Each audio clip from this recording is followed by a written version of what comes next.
So we are almost set to go. This season has been eventful.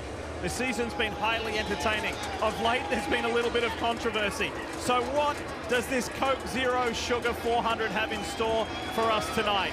For Front Row Motorsports, it's already a special occasion, but they've got bigger things on their minds. For the drivers who are winless this season, it's all here, and they know what a lottery drafting tracks and super speedways can be. There is so much on the line here. It's time to bring the action at Daytona International Speedway. Under the lights, there is no better place to shine. Whose night will it be over the next 160 laps? Let's go here in Daytona.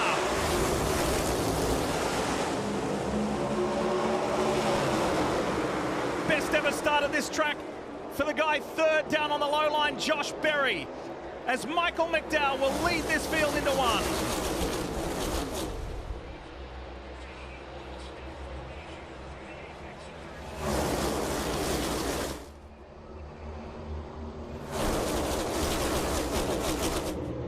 Now all the pre-race nerves can go. Now the drivers are dialed in and focused, and they can get to work at hand. And now the cars are reaching top speed. Takes nearly a lap to get all the way to max speed. You see very organized 2 by 2.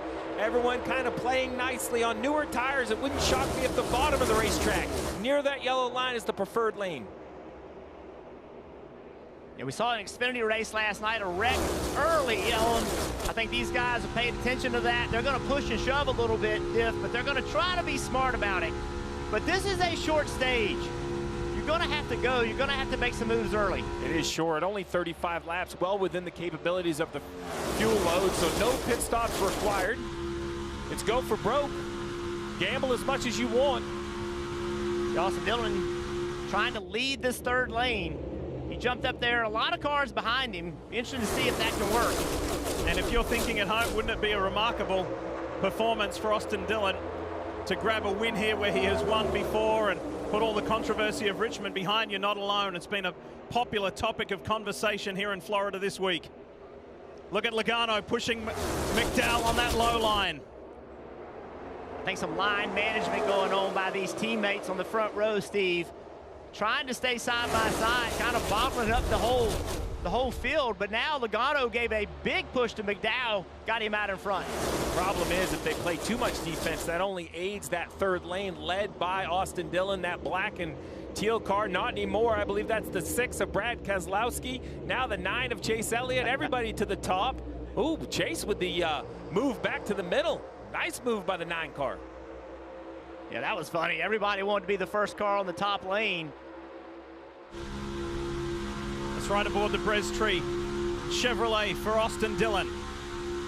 I can't imagine that view for 2.5 hours.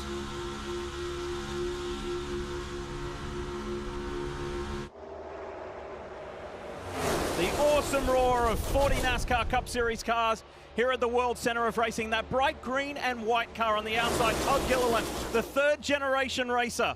Awesome front row performance, running at the front of the pack with his teammate and trying to stay there door to door with Michael McDowell.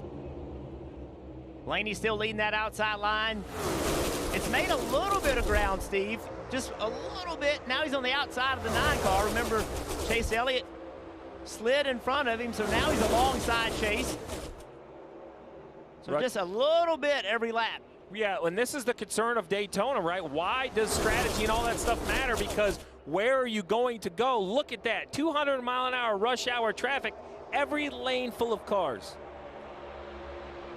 Look at that high line. Austin Cindric in the bright yellow number 2, Brad Keselowski tucked in behind him, and then Austin Dillon.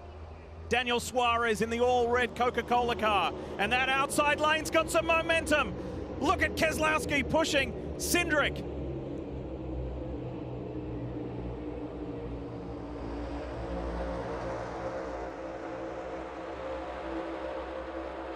Eight Fords near the front of this pack. Only the 24 of William Byron, the lone Chevrolet, trying to get in the mix. There's some separation here. McDowell has moved off that low line and opened it up for Joey Logano. Now moves back. Gilliland slots up, and here comes that high line again. Cindric being pushed continually by Keselowski and Dillon. Keselowski is the most aggressive pusher in the Cup Series. He does not mind getting to your rear bumper and shoving you all the way down the straightaway.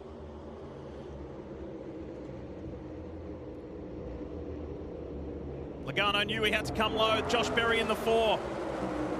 And then here comes William Byron and Kyle Larson in the 5.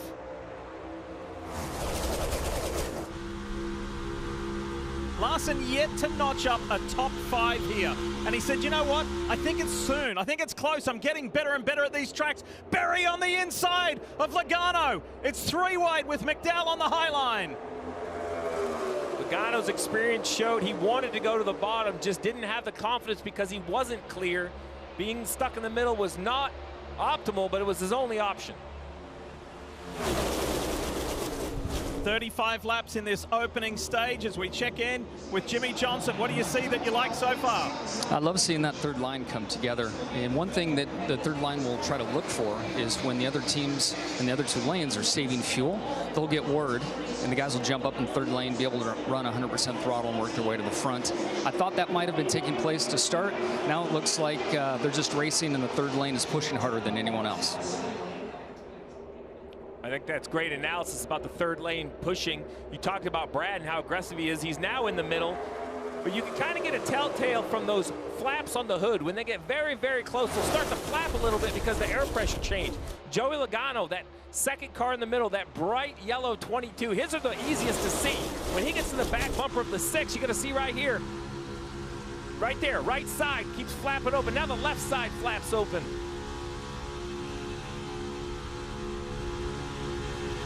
You can also see how much the car moves around that's being pushed. You have to do it correctly. You know, every race here, we see a guy try to push someone, they do it incorrectly, and it causes a wreck. Marty, what you got on the 22? Well, Dip, to Jimmy's point a moment ago, I've heard a couple of spotters say it's nice to see the third lane working. They really could not get that going in the Daytona 500 in February. For Joey Logano, Jeff, he made a very interesting point to me. The stage here in stage 1 is a little bit shorter. He feels like he can race hard in this stage, but in stage 2 and 3, he'll have to play strategy a little bit. He told me the information he gains now may be the most important all night long. Why is that the case, Jeff? Yeah, I think that goes for the driver as well as the teams. How much fuel is this car burning? Who can I push? Because not every car is good at being pushed. Some cars don't drive well when they're being pushed. And some guys, when you're trying to push someone, your car doesn't drive well. So you've got to be able to be aggressive, stay in the throttle. Learning what changes you can make during this break is really important. Josh Berry on that low line in the 4 and Brad Keselowski on the higher line at the front of this pack in the opening 10 laps of the Coke Zero Sugar 400.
Josh Berry from Hendersonville, Tennessee, is at the front of the pack, but momentarily, as here comes the Daytona 500 winner, William Byron on the inside. Those are Hendrick teammates, William Byron, followed by Kyle Larson. You had already mentioned no top fives for Larson at this racetrack in 20 starts, Div. I can't believe that's the only blemish on that man's racing record.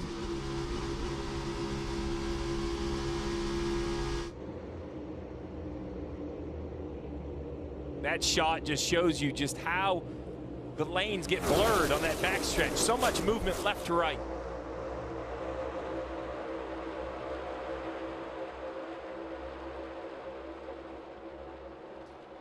A quick reminder that DraftKings Sportsbook is an authorized gaming operator of NASCAR, and this week new customers can bet $5 and pocket $200 in bonus bets instantly. Download the app, use the promo code SPEED when you sign up. DraftKings Sportsbook, the crown is yours. Stevie, with those numbers, who do you like the look of? Well, remember, even if you miss the start of the race, live bet, you can bet live during the event, and those are the numbers. And right there, I think it's disrespect to Denny Hamlin, Blaney Elliott. I know they don't have the track position right now, but at 12-1, you can't bet against that. That's a Ford, a Chevy, and a Toyota that I think will look good late in the race. How about that number 8 on the low line there at plus 700? That might be some good money. I don't know. I like the 22. Joey Logano, big push right there. Took the lead. McDowell gave him a shot. Used that to get by Josh Berry. You can see how wild it is back here. This is early in the race. But track position matters, and if you can get it now, you may have it the rest of the night. That's why it's been so aggressive. Do you want me to make you feel better about those DraftKings numbers? Logano has led in the last 12 races here. He's my guy. Interesting right here. Look at the little lines, the line starting on the top. Let's see what Joey Logano does if he just drags everybody to the top of the racetrack. Nope, he goes to the middle. Look at the run Josh Berry in that 4 car on the bottom gets. Now he can slide up.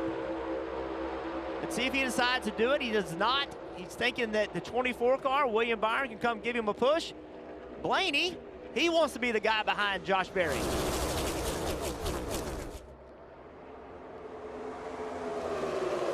Well, you see that bright yellow number 2 sitting 4th back here on the high side. Let's find out more about Austin Cindric, his Parker.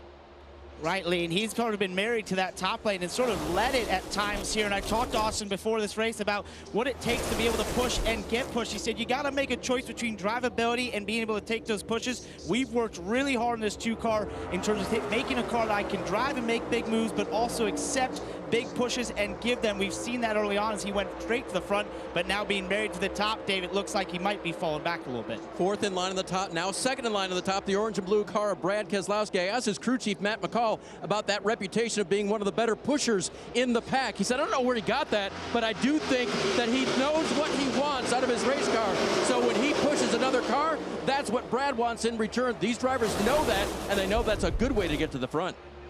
Well, he certainly pushed that number 17 on his inside. His teammate in the 5th third Ford from RFK Racing, Chris Buescher, won this race a year ago and would dearly love to defend that victory.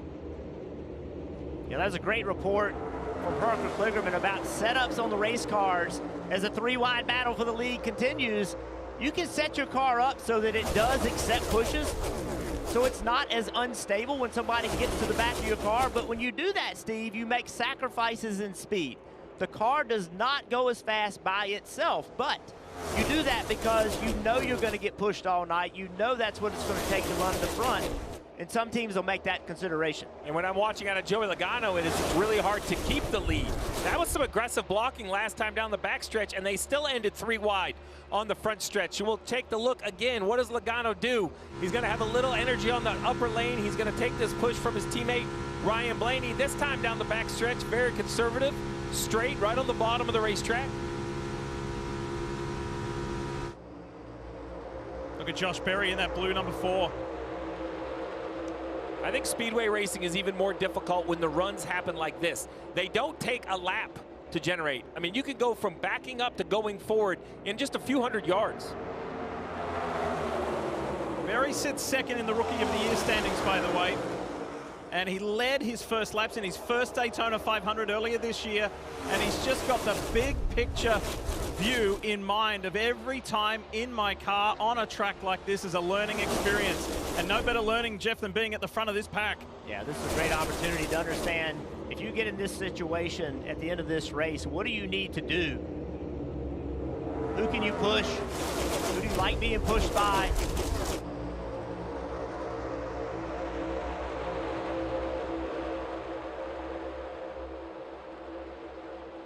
Let's take a quick look at which drivers are on the move, brought to you by Ashley Furniture. Have a look at Eric Jones, who had a hiccup yesterday in qualifying and has made up 22 positions. Yeah, basically had a sensor, just like your car at home. These NASCAR vehicles have sensors in different situations. The car at wide open throttle, the sensor said he was also pushing the brake.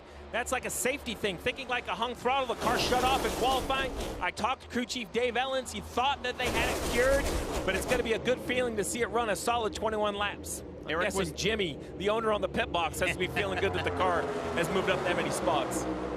Eric won here 6 years ago when he was with JGR. He'd love to repeat that.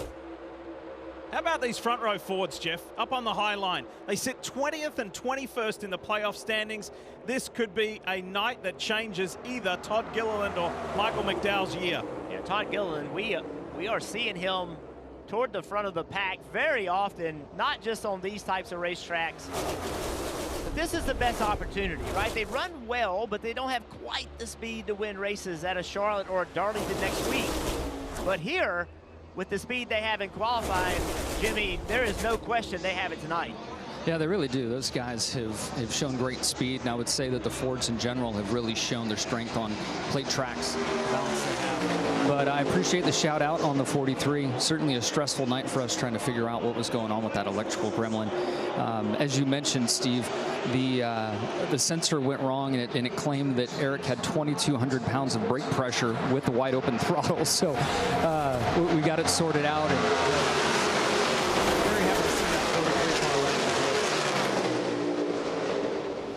tell you that if he had 22 pounds of brake pressure, then whatever the Legacy Motor Club gym program is working, that's a lot of leg strength. That was a fun conversation. I promise I wasn't on the brake. I promise. Joey Logano has led 7 laps, the most of any of the drivers. We're into the second half of stage 1.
9 laps left in this opening stage of the Coke Zero Sugar 400, and it's 3 across the backstretch. Josh Berry down on that low line, Brad Keselowski, Austin Cindric. It's a very Ford-heavy top 10 with just a few Chevys thrown in there. Lead Toyota is Bubba Wallace back in 12th position. Cindric just took the lead, and when he did, the whole track was wide open. He could have gone all the way to the bottom. A little bit of contact in the wall with Cindric off of 4. I think Gilliland was pushing him really hard. Yeah, definitely a little bit of scrape back there by that right rear tire. Everything looks okay. We had a couple flat tires last night in the Xfinity Series in the middle of the packs. They all kind of got away with it. Take a look at this. Oh, you saw the fire out the pipes too, so that backfire's clear indication that he's out of the throttle. Teammates are working nicely on the low line here. Ryan Blaney, the reigning series champion, pushing Joey Logano in the 22 with Josh Berry out in front. But let's go back to Blaney, talk more about that. Here's Kim. Yeah, and Lee, the last 2 months, they've really flexed their muscle on the 12 team and showed that they could go back-to-back for championships. But right now, Ryan frustrated with the car he has under him. Take a listen to what he told his team. My car is still f***ing slow. I can't get to it. Tight, slow, stuck.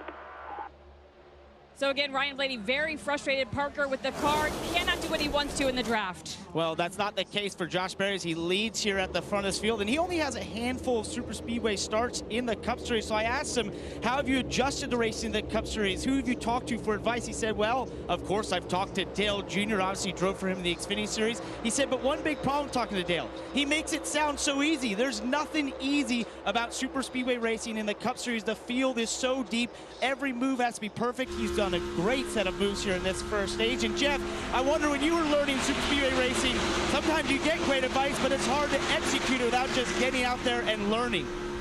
Well, it really is, and everybody's cars are different as well. You know, if your car isn't real fast and you try to do with that car what guys can do with their fast car, you end up in the back because you make moves that don't work. And then when you do have that fast car, that's when you have to take every run. That's when you have to be super aggressive with it.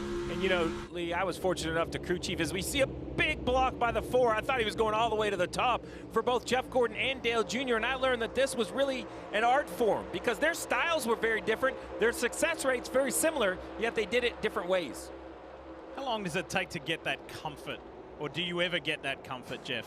Well, I think you gain confidence in your abilities, what you're good at, and you understand what you're not good at. What you never gain comfort in is that you're not going to be in a wreck. I mean, it is a good opportunity. Every time you come here, you're going to be in a wreck, and they all know that. That's all on their minds right now.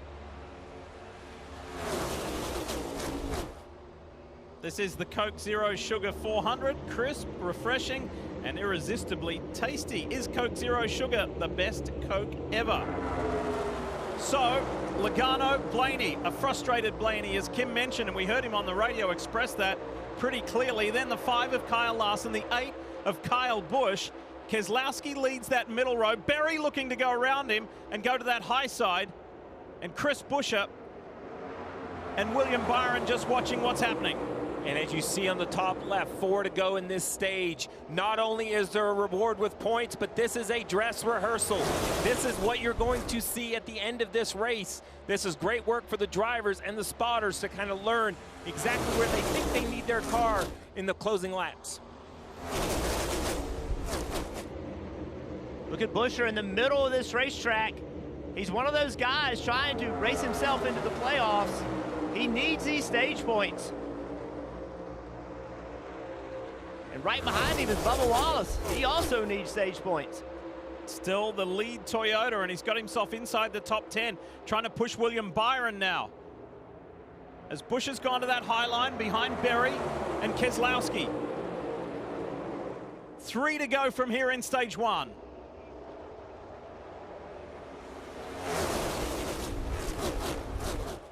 Berry pulled up in front of Buescher in that outside line.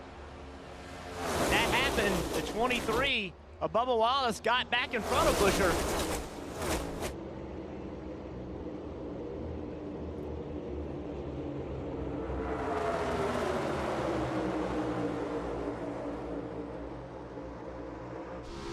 take a ride with thanks to Cheddar's with Kyle Busch. Have a look, have a listen.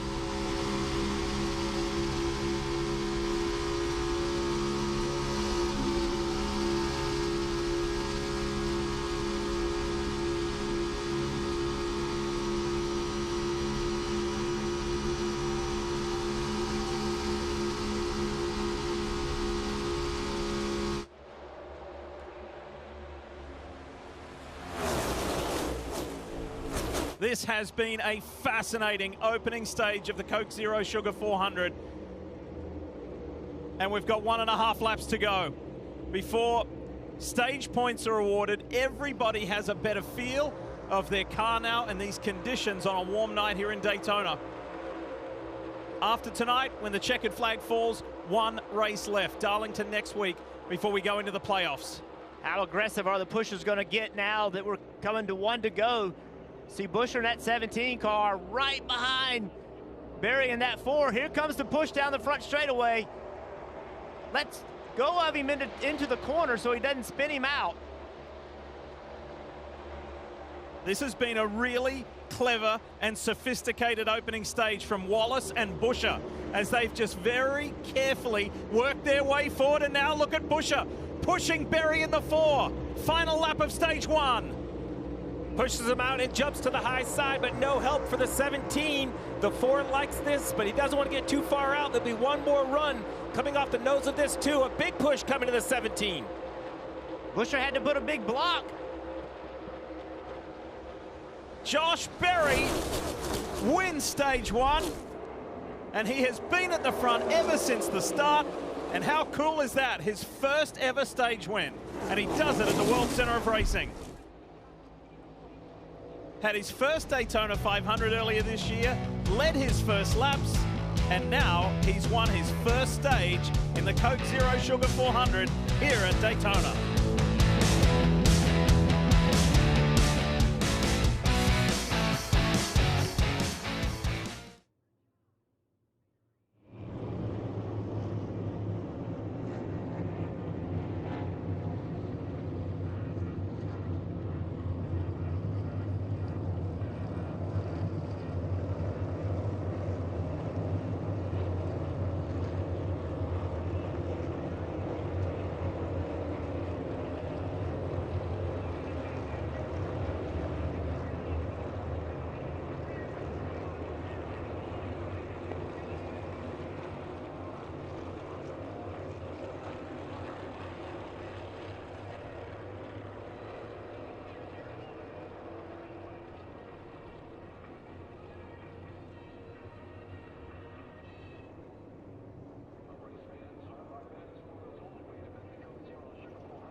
Back at Daytona, pit stop's about to happen after the end of stage one. If Joey Logano wanted to learn in stage one, he learned he has one of the best cars in the field. A little bit too tight on entry, Parker. He said that hurts him when he wants to push others. Similar story for his teammate there at the top right of your screen, Austin Cindric. He was happy with that race car finishing fourth in the stage. He was told to go on the jacks. They will not wait on fuel.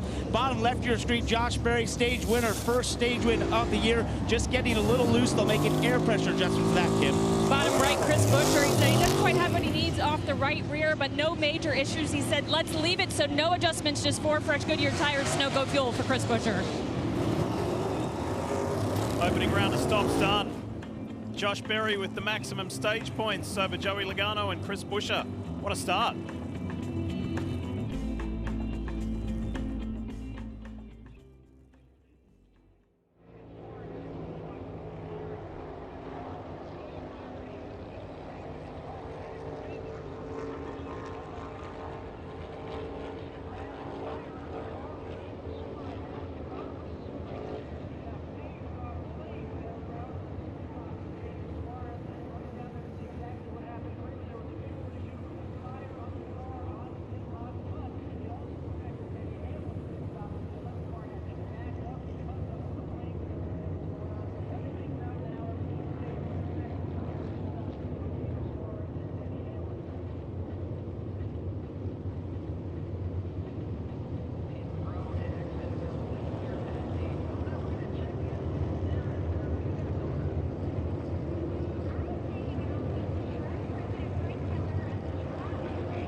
That's Trackhouse's Daniel Suarez standing on the wrong side of the pit wall because it was a pretty scary moment in his Coca-Cola Zero Chevrolet. Take a look at this. This is the 99 returning to pit road after his original pit stop. And the car erupts into flames. On his pit stop, there was some fire during the pit stop, but we have seen that before where a spark will catch a little bit of excess fuel on fire, but this is much more severe than that. I don't know if fuel got spilled into the trunk area and it caught on fire, but as he got closer and closer to pit road, you see just how severe the fire gets. Daniel waited to be told to get out. Jeff, I would be instantly out of the car. Marty. Yeah, Steve, I think right now there's more questions than answers. A lot of people are saying, what exactly happened? I had asked Matt Swiderski, the crew chief, do you know what happened? And he just kind of threw up his hands as if he did not know what happened. Daniel did get out of the car. You saw that a moment ago. He came behind the pit box, sat down for a few moments, and now he is up there talking to the team. I think everybody's just trying to figure out exactly how that happened. But I've never, Steve, seen a car this disintegrated here on pit road. I mean, completely burn up on the back end of this Coca-Cola machine. Yeah, there's a lot of questions from the team. I guarantee there's going to be a lot of questions from NASCAR. You see the melted parts and pieces of the car. The entire tail panel completely melted off. The official looking in the trunk now. Probably confirming everything is connected appropriately.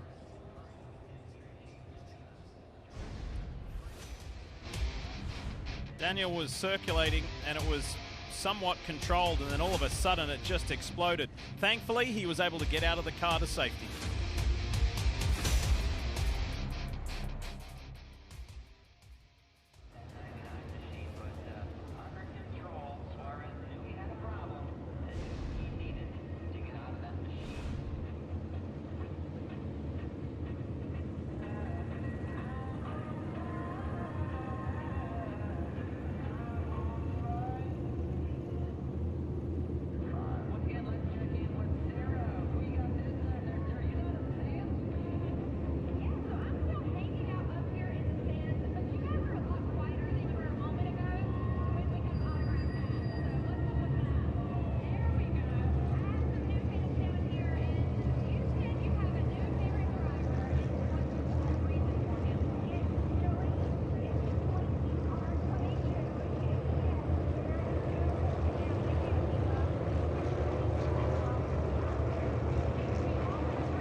NBC Sports coverage of NASCAR is brought to you by Coca-Cola Zero Sugar.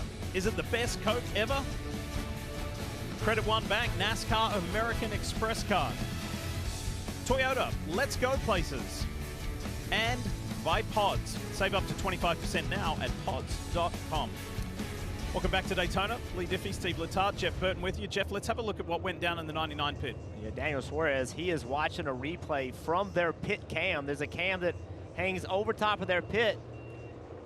Let's see what happens. Yeah, it looks like everything's clean so far on the stop, and then the 99's waiting on gas. The 11 goes to leave. A little bit of fuel on the ground right here, and then it looks to be right there. A backfire out the pipes of the 11. Whoa. Ignites the fuel on the ground. It chases forward and into the trunk of the 99. Crazy situation as we start to see the start to stage 2. Looks very odd. All those single file cars at the back of the field are under penalty because they topped off. An extra trip down pit road means they have to start at the back. 15 cars, Diff.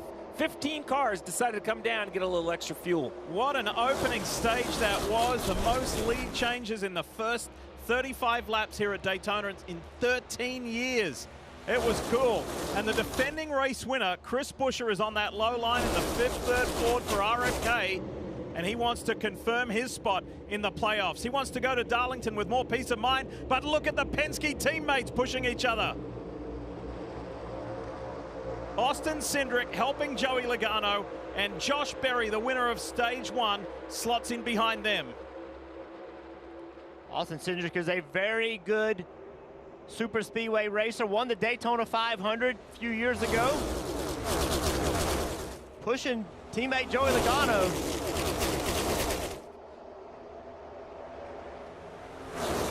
As they build this speed. Let's go back to the pits. Marty's with Daniel Suarez. Yeah, let's grab him, and thankfully he's okay. So, Daniel, what were you feeling inside the car? I've never seen anything like that.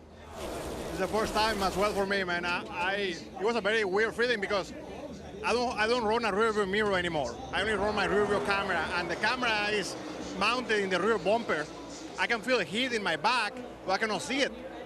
So I was trying to go fast to turn it up, to try to calm down the fire. But by the time I got here, I can feel a lot of heat, and when I stop, I can feel a lot of. I can see the fire here. So very unfortunate. Honestly, after seeing the replay, I don't know what we could have done better. I mean, every single time that we pit, we drop a little bit of fuel. It was just a bad situation there between the 11 and the 21. I couldn't move, and the fire just caught in the fuel, and I was right there, and it caught in in the back of my car where the fuel cell is, and it was just a bad deal.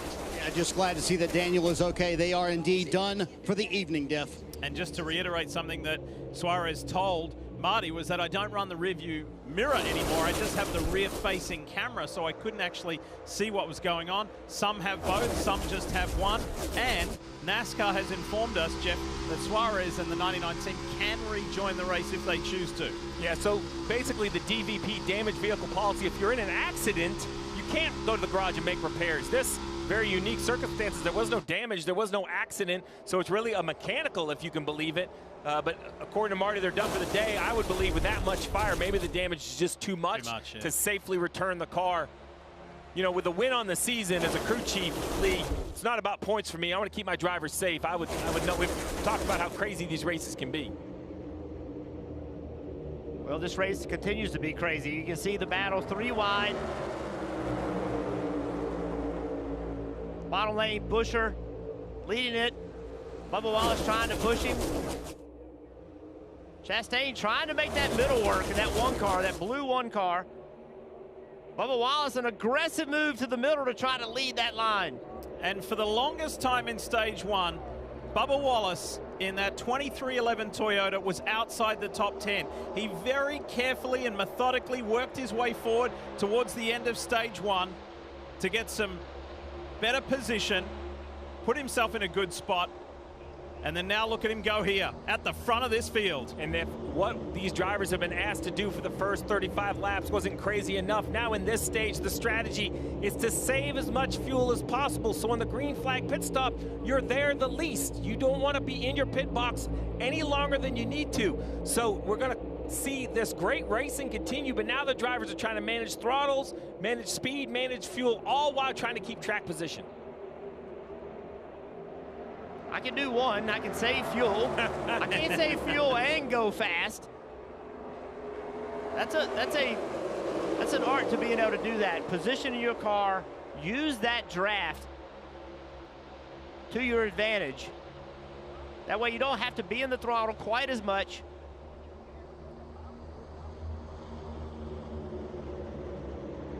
And this is the beautiful blend that we've got at the front, and it's going to go on seemingly all race long with those who are and those who aren't already locked in. As Wallace goes to that low line to protect a little bit just in front of Chris Buescher, then comes back. Buescher's got comfort in the thought and support of his teammate Brad Keselowski right behind, and the Penske teammates are working together still on that high line.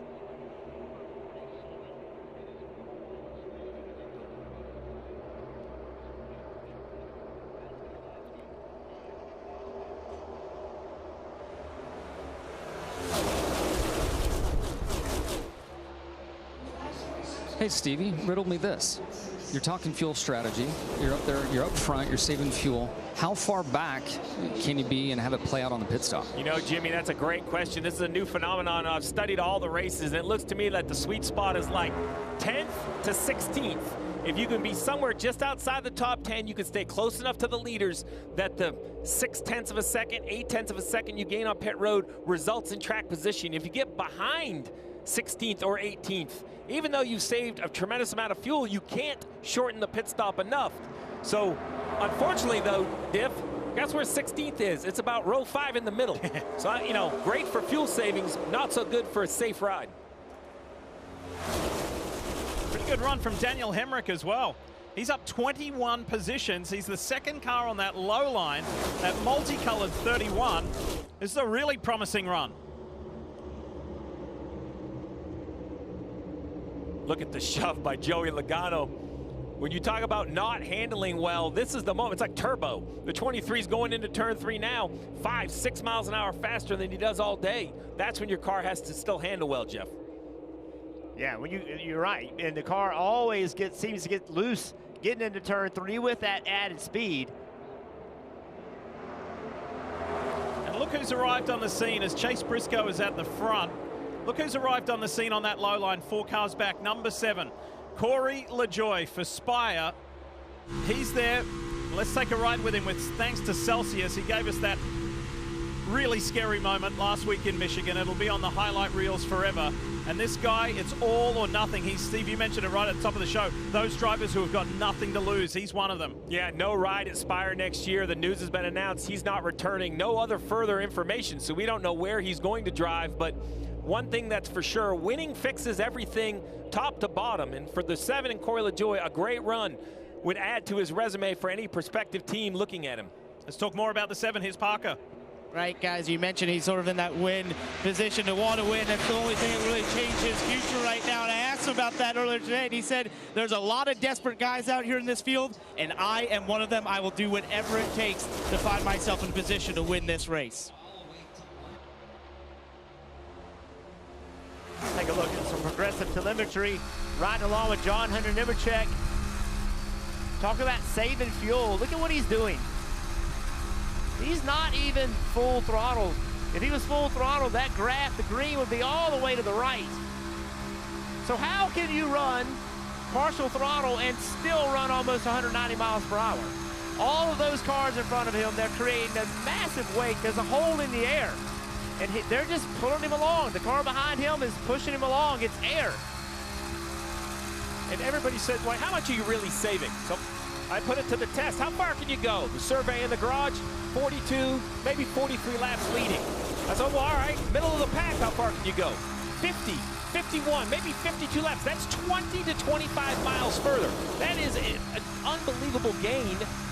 And when you look at that, say that's a gallon and a half, 2 gallons, 2.5 gallons, that can be over a second on a pit stop, which are already going to be very quick under green. It is an art to being able to make that pace and still save fuel.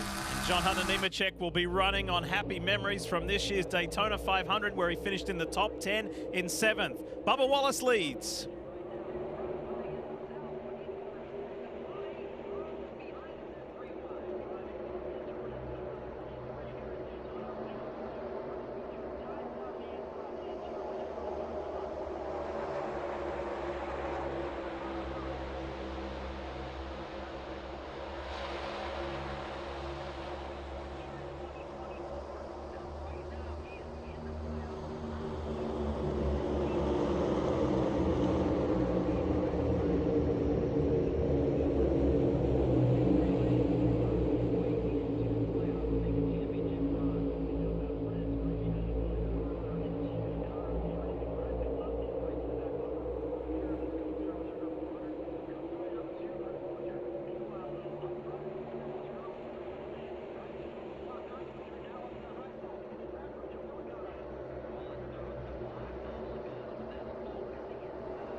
Quick reminder to download the official app of NASCAR and follow the action with free live scoring, in-car camera, and radio broadcast, and upgrade to premium for full access to driver audio channels and completely ads-free experience. Search NASCAR in your app store, download, and start a free trial.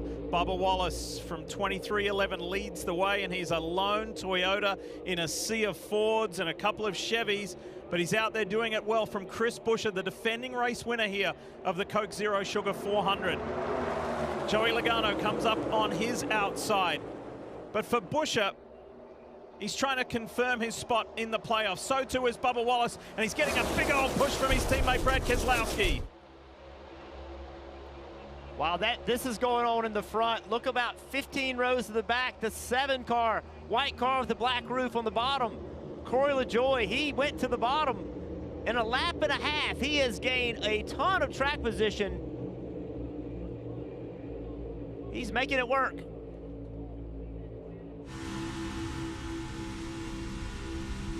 As you've seen in our coverage this year, we go embedded with a couple of teams. And let's join Kim Kuhn. And which team are you with this week, Kim? I am with the 3 of Austin Dillon Lee, and Gasman Tyler Rader has been a part of Austin Dillon's success, winning the Xfinity Series Championship in 2013 and a Daytona 500 victory in 2018.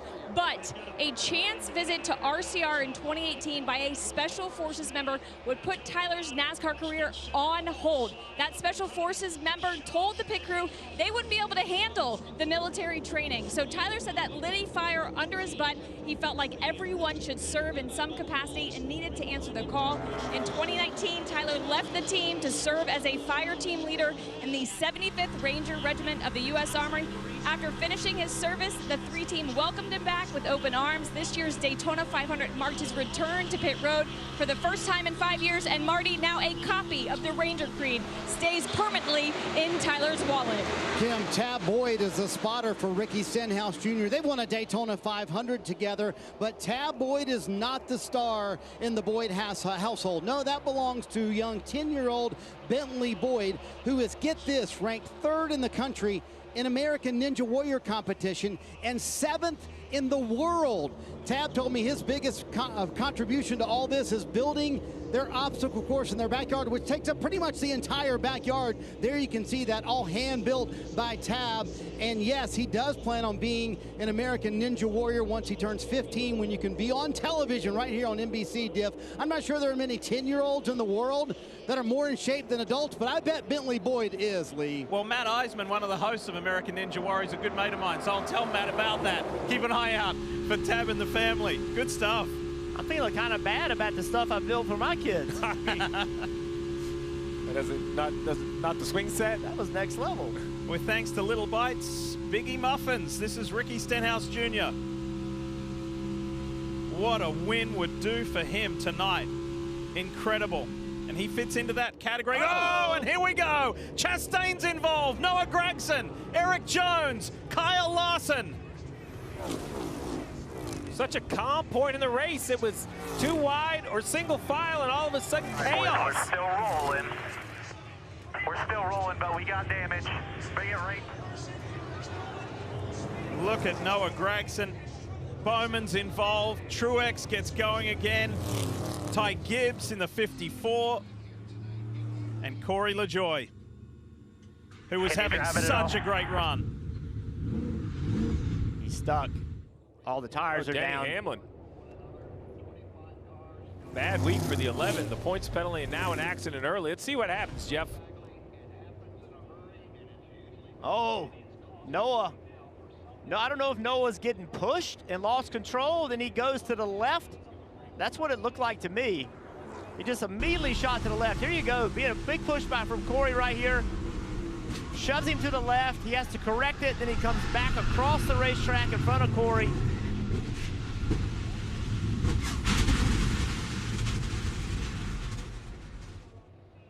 And that's what we talked about earlier.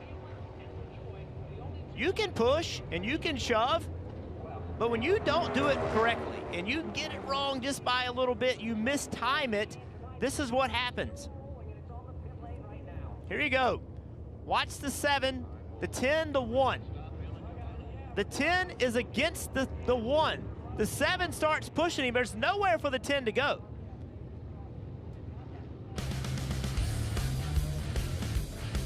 There was about 10 cars involved in that as we are midway through stage 2, and it's happened.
NBC Sports coverage of NASCAR is brought to you by Bank of America.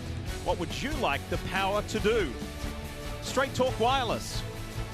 And by Progressive Insurance. Save when you bundle auto, home, or motorcycle insurance by visiting progressive.com. Great crowd here at the World Center of Racing on an 81-degree evening here in Florida as we're under caution.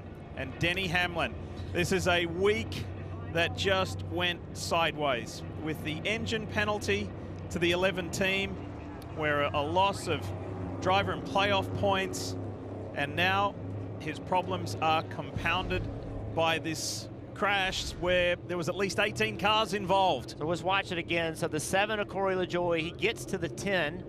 Push there is fine, but now there's nowhere for him to go. And when he pushed him, he got into the right rear quarter panel, the car underneath him. He had to turn back to the right. The 7 was there. Big mess. Right there he turns.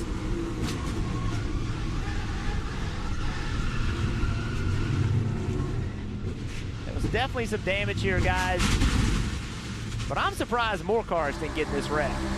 It's very fortunate they didn't.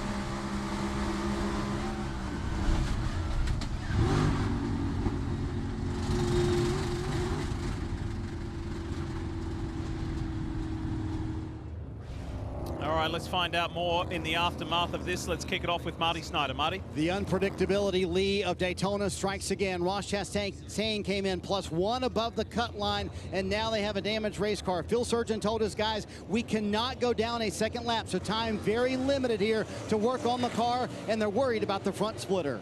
Well, you can see it sparking right there as it drags the racetrack. It's going to be very hard for the one to get to minimum speed. That's what's required to get yourself off the damaged vehicle policy.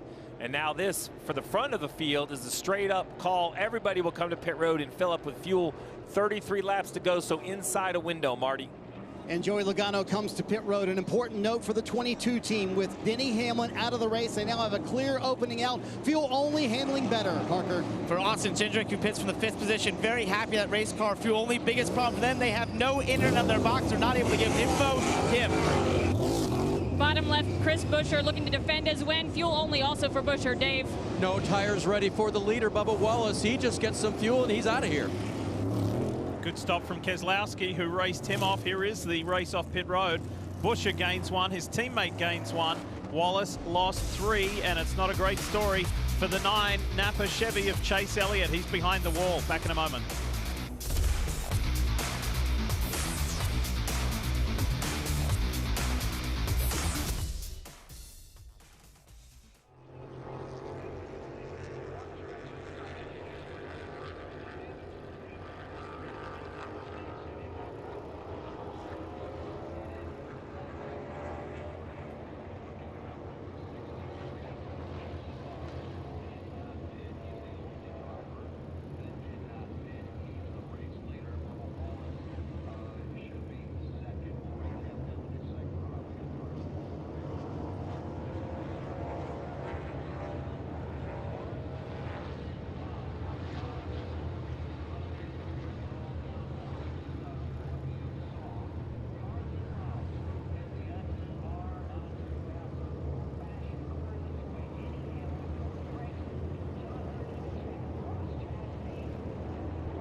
Welcome back to the Coke Zero Sugar 400 here at Daytona. We are under caution, but speaking of that, I want to say thanks to all of our partners, all of our sponsors for bringing all the green flag action live for you all night long here from Daytona International Speedway. So there is a lot of cleaning up going on. There's a lot of repair going on with about 18 cars involved in that accident midway through this second stage. And we're going to check in with our Hall of Famers. Jimmy Johnson, Dale Jarrett, DJ, JJ, what do you make of that so far? Well, Jimmy, we've both been in those situations, Yes, the hard have. racing, and we saw how crazy it was there tonight. We kind of expected, but you had a pretty interesting take you were just telling me about what you saw. Yeah, if we watch the video back, you can see the 5 gives the 7 a push, and then the 7's up into the back of the 10.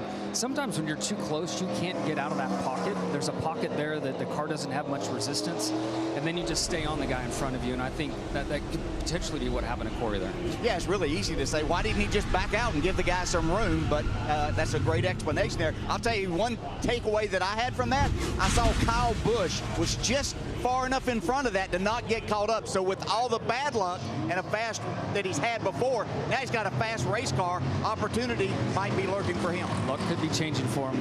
I know he's hopeful it really is the case.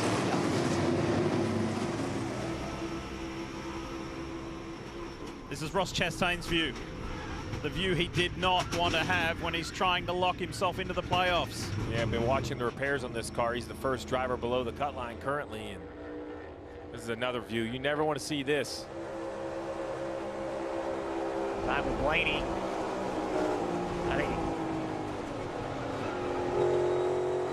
Dave. Guys, half a lap before this big wreck, Bubba Wallace was leading the race and relaxed out front. He was kind of joking with his crew, and listen to the radio. How's she look out front, boys? She's pretty. I'm not sure I love being there, but she's pretty. That was Crew Chief Booty Barker. I'm not sure I like being out front like that. Well, he likes it now. Sometimes at Daytona, it's all about missing the wreck, very often, in fact. And being out front as they were, that was the prettiest view of all. They missed everything. Well, Bubba told you, Dave, yesterday that he got the weekend off to a nice start by going fishing and caught a handful of fish. So it was a promising start to the day and the weekend, and it's tracking that way. And have a look at those updated points. So Bubba started the race tonight on the wrong side of the cut line. He's now 34 points to the good side. And we know it's what started his weekend because he emphasized the 6:30 a.m. was the start of the fishing call. There's the Dex imaging machine, the 21 of Harrison Burton, and you may have noticed in those sequence of replays, you know, and the drivers, every single driver will tell you at a drafting track at a super speedway, it really is sometimes a game of luck, and Harrison Burton got lucky there. He was on the right side, on the inside, and was able to avoid the mass and the carnage as we get ready to go back to green. 30 laps remain in stage 2 here in Daytona. Let's go!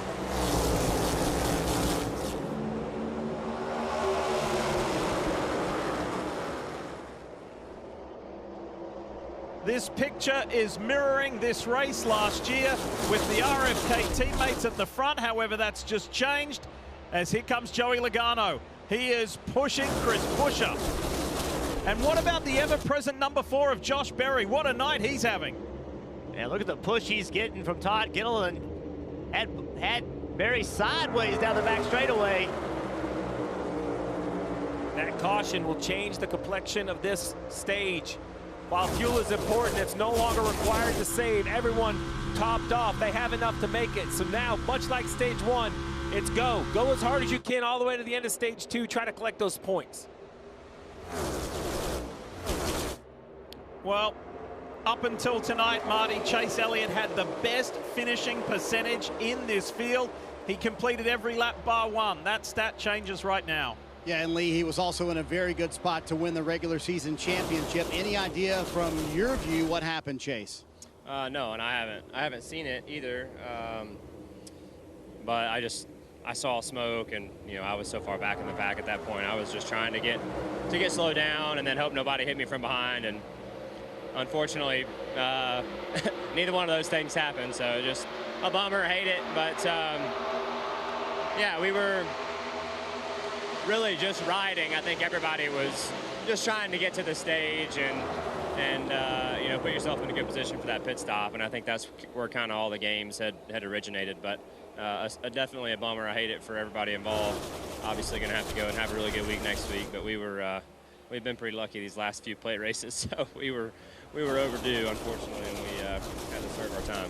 And Lee, it's amazing how quickly his mindset shifts to Darlington next week. Again, still in the fight for the regular season title. Yeah, Lee, not only that, but how quickly the strategy of all these drivers changed. With so many cars lining up single file because they were penalty cars, they had to at the back of the pack. That killed the energy of that bottom lane. Then it became a worry to be on the bottom because you would lose the draft. Everybody recognized it, immediately got to the top to make sure they didn't be the one that was the first one not in the top. and look how it's changed the complexion. And count your way back to the 8th place car, and you don't have to rub your eyes. You are seeing correctly. It's Shane Van Gisbergen in his first Cup race on the high banks of Daytona International Speedway. SVG has been in the headlines more for his race wins in the Xfinity Series because just earlier today, Trackhouse announced a 3rd entry in the Cup Series for next year, and the 35-year-old Kiwi will be racing full-time in Cup. A career dream come true. Absolutely. Every time I talk to him, he talks about just how humbling the ovals in NASCAR basically is to his career and his accolades. And I remind him, I say, well, the good news is you get to show up at a handful of road courses and kind of humble everyone else. His raw speed at the road courses cannot be denied. He's going to now take it full-time Cup racing. Kim, it didn't go his way last night in the Xfinity Series race, but it's going great right now. Absolutely, and the goal for today was to get some good runs for Shane and learn a lot. He's still new at these drafting style tracks, but I asked crew chief Travis Mack what that announcement today that he's going full-time Cup racing next season means for SVG and the rest of the year, and he said the announcement takes a lot of pressure off of Shane and allows him to just be more tuned in to what they're doing on the car and what he needs to do on the racetrack, Marty. Kim, let's chat with Denny Hamlin out of the infield care center. He is fine. What a crazy week for you. So what did you see out of your front windshield? And also, how much did the racing change from stage 1 to stage 2, Denny? Well, stage 1, everyone was kind of going all out there because we were inside that fuel window where, you know, we're able to run, you know, 100% and then get to the end of the stage. And then stage 2, obviously a little fuel saving going on, which kind of causes a little stack up, but you know, it just seemed like some guys wanted to go, some guys didn't, and it just caused a little contact there. All right, Denny Hamlin out of it early here at Daytona.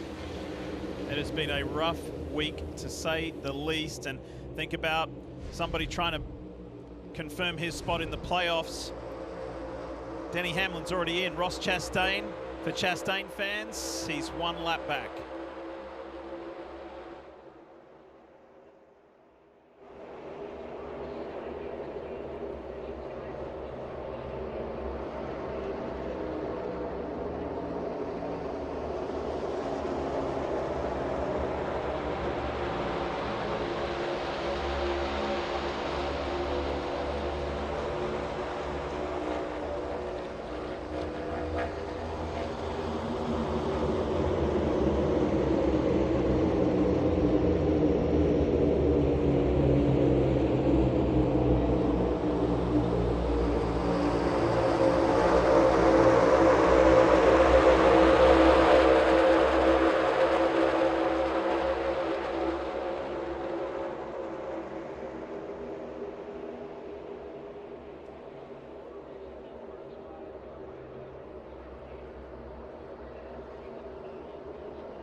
Liberty University is more than William Byron's sponsor. It's his school, offering more than 700 flexible, affordable degree programs online and on campus. And you can get your future on track today by visiting liberty.edu/24. We've actually got 5 technicians on our NBC crew who are graduates from Liberty. So very cool, and this is a pretty cool race so far tonight. We've had a big one. We've had some great racing. We've had some good passing. Different leaders. Out front, it's Joey Logano, who has led the most laps this race so far at 21. And he's being shadowed by his teammate Austin Cindric and Ryan Blaney. It's a Team Penske 1, 2, 3. Yeah, those guys did a great job of finding the middle lane. They all went down there together. Jeff, we haven't spoken about Tyler Reddick, the guy who has had the most unbelievable past 6 or 7 races. And there, all of a sudden, appears the 45. He is, many people think, the championship favorite right now. They have been fast every weekend. And leading that bottom lane, mainly in that 51 car. He always seems to find himself to the front in these super speedway races. Let's talk more about Tyler Reddick. Here's Parker. Right, as we see him starting to get towards the front, he actually got a little bit of damage in that wreck. They got hit on both sides. I just spoke to his crew chief, Billy Scott. He said they put a little bear bond basically on the rocker pedal, but as they got going, Tyler confirmed the car. Oh, wow, what a move. What a save. My goodness. Hold your lane here. Hold your lane. That went sideways fast, and Austin Cindric in the Menards Ford kept it heading in the right direction, but how? A lot of drivers were big fans of Austin Cindric right there to save that race car. That would have been a huge wreck. Being pushed by his teammate. Oh, a little bit of contact there from the side. I'm not sure if Kyle Larson didn't know he was too wide, but he gets a push that gets him out of control. But either way, the 5 kind of body slams the 2. I can't believe it was intentional. It's either lack of information or a push gone bad. I've looked at enough driver data here to know that you think they're in control of their car the whole time, but sometimes, like Jimmy was talking about, that pocket of air, also when a car gets on your rear bumper, it's almost steering you. Yeah, I just think the drivers are getting more aggressive in the pushes, right? And then you're being pushed. Your front bumper is on somebody's rear bumper. There's nowhere for you to go. Guy behind you keeps pushing you. Only 16 to go in this stage. It's probably only going to get more aggressive.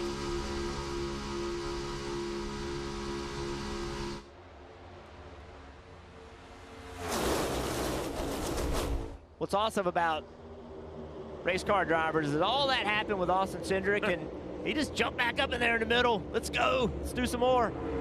They're not normal, Diff. They are not normal. Well, the reactionary flexibility that Austin Cindric just displayed at 190 miles an hour was extraordinary. As Kyle Larson, in search of his first top 5 at this racetrack in that HendrickCars.com Chevy, leads the way. And don't discount number 8, Kyle Busch, that Cheddar's machine, as he turned his luck around this year.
The Coke Zero Sugar 400 has ended prematurely for Corlig Racing's Shane Van Gisbergen. Check this out. There were multiple incidents happening at the one time. Martin Truex Jr. with a flat front left, Eric Jones, and the plume of smoke is SVG in the middle. Yeah, there's a lot going on. Fortunately, Jones was able to catch that car. He wasn't in the corner when that right front went down. Everybody was able to get around him. Well, the flat is obvious very early for the 43. Everyone behind does a nice job of kind of getting around him. I'm not sure what happened. It's crazy to think that that flat tire and the expired engine are connected, but the timing says the opposite. And it was all happening 1, 2, 3 because Truex was way behind just coming off turn 2. He was experiencing that flat, and then this is Van Gisbergen bringing it back to pit road. Yeah, that fire is out of the pipes. Clearly from the engine failure. We've seen several fires tonight, but that was just an engine related. It's crazy. It was a tough night last night too in the Xfinity Series race because he was in a pretty decent position and then was just in the wrong time, wrong place. Let's talk more with Kim. Yeah, Lee, and the goal for this team was to make it to the end. Obviously, that's not going to happen. They felt like if they were to make it to the end, they could have a top 10 finish here, which would be wonderful for the driver learning on this drafting track. On that incident, Shane came on the radio and said, I didn't hear or feel anything. It just expired. So, a weekend to remember, but not necessarily for the right reasons for Shane Van Gisbergen. As we check in with Jimmy Johnson and DJ Dale Jarrett. What's happening, fellas? Well, there's a lot happening. We expect a lot of happening. So much going on. Yes, but a lot of crazy things that we don't normally see. But any insight into what might have happened with Eric Jones in the 43 and right front tire? Yeah, I don't know what led to all that chaos, but talking to the shop in our war room, we knew we had some damage on the 43 car from that previous incident. We thought that the toe was off in the front, and when I saw the flat tire, I thought maybe it just wore through the tire due to a toe issue. But with all the other chaos, I have no clue what's going on. Yeah, we see these things happening, but kind of a break for Eric Jones there and the team, too, to be able to not lose a lap, but get the tire changed. Yeah, to have Shane blow up like that and bring out the caution, I'm not sure if the 43 was able to stay on the lead lap or not, but I know he was very thankful to look up in the mirror and see all that smoke and know that the caution was coming out. Yeah, had a lot of speed. Back to you, Lee. Yeah, kind of, we were settling into a rhythm with about 15 laps to go in stage 2, and then it all came undone on the back stretch with 3 different incidents all at the same time. You know, you might be able to speculate that some debris or something off the 43 maybe hit the oil cooler or the oil pump belt on the 16 if it was a lap later or 2 laps later. But to be on the same straightaway, it would be shocking to me that those are connected. I mean, it's obviously not an oil leak. I mean, we have fire pouring out the pipes. The engine has expired. Just eerie coincidence. Crazy timing. A lot of fire tonight. First it was Hamlin. And Hamlin was the instigator on Daniel Suarez. Now Shane Van Gisbergen. And this is one of those nights where, you know, as the field of clean cars starts to dwindle, as we see now Chastain, who has got off that damaged clock, as you mentioned, met minimum speed, they could be able to continue repairs. But you want to stay on your game. You don't want to give up, even though there's so many damaged vehicles out there.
Toyota is proud to recognize one of their own, Martin Truex Jr., in his final drive here at Daytona as a full-time driver.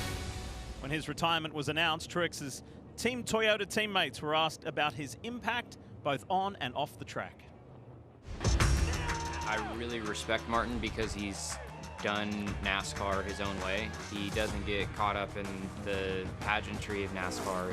He does what Martin does, and he's been very successful at that. Martin Truex Jr. Yeah, baby, 7500! in dominating fashion. I feel like when you think of him, you think of Toyota for sure. You know, what he's been able to accomplish with them over the years, transcending to the top of the sport. I've wanted this since I was a little kid, and just never give up, man. Never give up on your dreams no matter what happens. He is one of the top 3 drivers, I feel like, in the Cup Series. I've always had a great working relationship with Martin. He's just been one of the best teammates I could ever ask for. With over a decade of success as a Toyota driver, Martin is one of only 2 Toyota drivers to earn the NASCAR Cup Series championship, with 32 of his total 34 wins coming with the team. Toyota wishes the 19 car the best of luck in the fight in the playoffs, and at the moment he is still leading the way as far as the highest placed on points in the playoff. Yeah, what a career. 2-time Xfinity champion, Cup champion, and you know, one of those drivers said it, he's done it his way. He really has, and he's stuck to his values and his morals, even as the sport has changed and it's become more aggressive and sometimes even more acceptable to knock someone out of the way. Martin said, that's not how I race. I'm gonna stay true to who I am, and he's been successful doing it. It's funny when a driver and a sponsor turn into such a partnership that they match with one another, like Bass Pro Shops, Toyota, Martin Truex Jr., right? Like, he just kind of fits that mold as we see some cars peel off onto pit road with this short sprint to the finish. We'll see what the decisions are for all these teams, Marty. Yeah, Todd Gilliland giving up 3rd to come to pit road. This is a team that needs a win, and this shows it. Not worried about stage points, but this will make the next stop shorter for the 38 team, Dave. Kyle Buschka's up 8th position. He was told, here's the play. We take the 4 tires now. Maybe at the stage break, we only do fuel. That will save time for sure.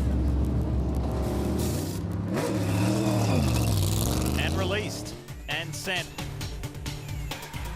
And here we go. Jones on the left, Van Gisbergen on the right. It was chaotic. We're getting ready to go back to green.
This is setting up for a spectacular end to stage 2 as we welcome you back to the Coke Zero Sugar 400 here at Daytona International Speedway. Just everybody getting assembled after their respective stops, the ordering correct, and getting ready, Kim, for a mad scramble to the end of the second stage. Well, let's catch up with another crew member of the 3 team. Ray Wright is the longtime pit crew coach for RCR in the number 3, but college baseball fans of the early 2000s know him for a different reason, the catch. You're seeing it right there. In 2000, LSU captured its 5th College World Series title as an outfielder for the Tigers. In that finale, Wright had a game-altering out that saved 3 runs. That catch helped LSU get to a 6-5 victory over Stanford. The game-changing catch was captured by a photographer, making the moment live on forever. Today, that photo is framed, hanging in Wright's office at the shop. He told me he looks at it every day as a reminder of hard work. And speaking of catching, he's actually catching the hose during pit stops for Austin's teammate this weekend, the 8 team of Kyle Busch. To tell them we're a Big Ten network. I'm not sure if we can promote the Go LSU. They threw it up there, but I can appreciate it. You see the smile? Yeah. He saw the picture of the picture, and he got that smile that came back. That's pretty cool. Ray was at RCR when I was there. Such a hard worker, puts everything into it. We were talking just off air a moment ago, and can you believe it? And amongst all that chaos, there are still 31 cars on the lead lap. It's quite shocking. I thought we lost half the field on the backstretch. Half were involved. But they've rebounded. And the Toyota Camry pace car leaves the circuit. We're getting ready to go with a wild run to the end of stage 2. 7 to go. Here we go.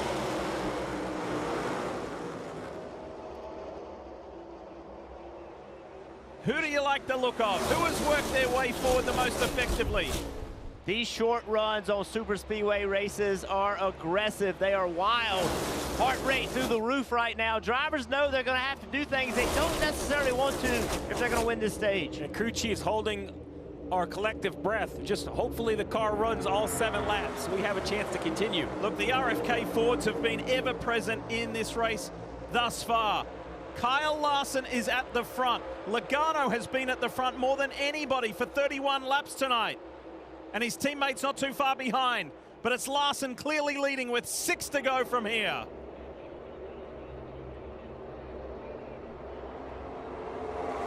That third lane is starting to form back there. 6 laps is enough time to get it spooled up if they can get enough cars. This gives us a nice window into the future when they're racing to the line for real at the end of 160 laps. In the second to last regular season race. Darlington next weekend is the bubble race, the cut race to determine the top 16 who will contest the playoffs. And that one is as tough as this one is chaotic. You don't want to go to Darlington thinking you just have to have a, quote, good run or solid run. What about Todd Gilliland? That green and white Pickles car, third back, there it is, the 38. His teammate Michael McDowell on the inside, and Wallace goes on the high line. And now Todd Gilliland, he's looking in that rearview mirror, waiting for somebody to come push him. Here comes William Byron. The 23-11 teammates are on this high line up near the wall, working together. Reddick pushing Wallace. How effective will it be? The RFK Fords are pushing Hendrick Star in Kyle Larson. This is Brad K's signature all over it. Continue to push until you see that last lap. Then push him out here with enough room to go by him.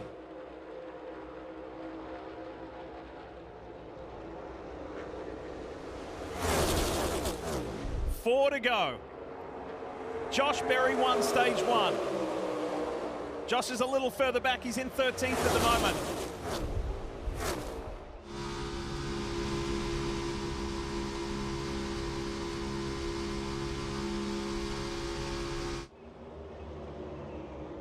If the field looks like it's starting to shrink, it's because it is.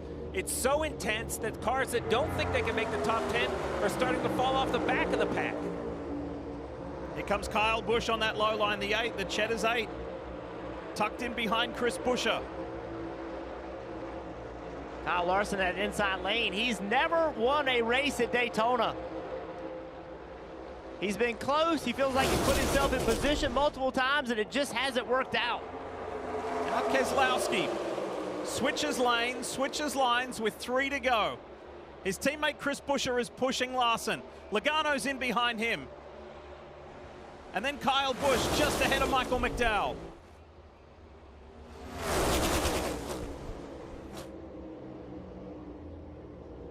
Cindric switches to that low line. What a recovery that was right here before. After side-slapping with Kyle Larson, it could have been night done for Cindric as we go on board with thanks to Hunt Brothers Pizza to his teammate Joey Logano. Watch this push right here from Logano, right to the rear bumper. This is when the cars drive the worst on this racetrack. Cars get light in the trial. You got to be careful how you push through there. Logano going to push him all the way to 1, then get away from him.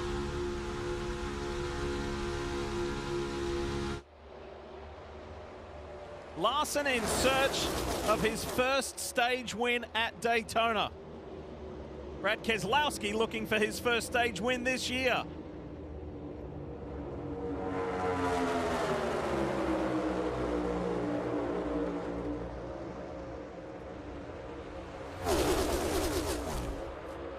Hold on tight. Last lap of stage 2 coming up. Oh, Keselowski tried to put a block on Logano, knew he couldn't do it, backed out of it. That was a smart move. Even so, though, the loss of momentum is going to really hurt the inside lane. And these two have worked together beautifully. The Team Penske teammates, Ryan Blaney, Joey Logano, they've been together as much as McDowell and Gilliland and as much as Chris Buescher and Brad Keselowski. Can Blaney push Logano to a stage win? It sure looks that way. He pops down on the inside. Keselowski's looking on the high line. Blaney goes low in front of Larson. And now Logano drops to that high side. To the line, the 2 Team Penske cars, and it's going to be Joey Logano winning the second stage. And that'll give us a little flavor for a little later on.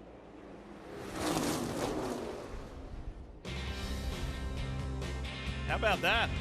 It has been a crazy night here in Daytona with fires, flats, crashes, and cars out. But still plenty of action to come as we take a pause and get ready for the third and final stage.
NBC Sports coverage of NASCAR is brought to you by Applebee's. Help us squeeze out childhood cancer.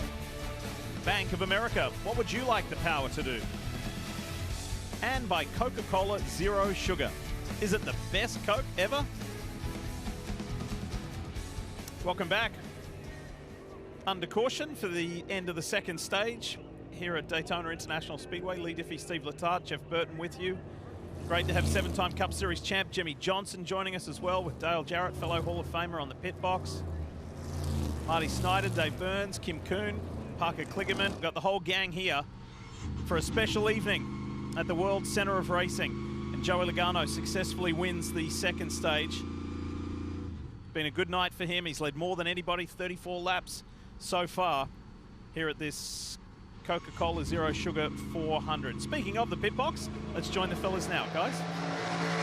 Well, Jimmy, that was only the end of stage 2, but some of the wildest racing I've seen. You can already see the blocks, the moving up and finding other lanes to move in. We expect more of that here in stage 3, and only going to get a little bit crazier, I guess. It really is only going to get crazier. I'm really impressed with the speed that the Fords have had. They've been really at the front of the field controlling this race, you know, time in and time out.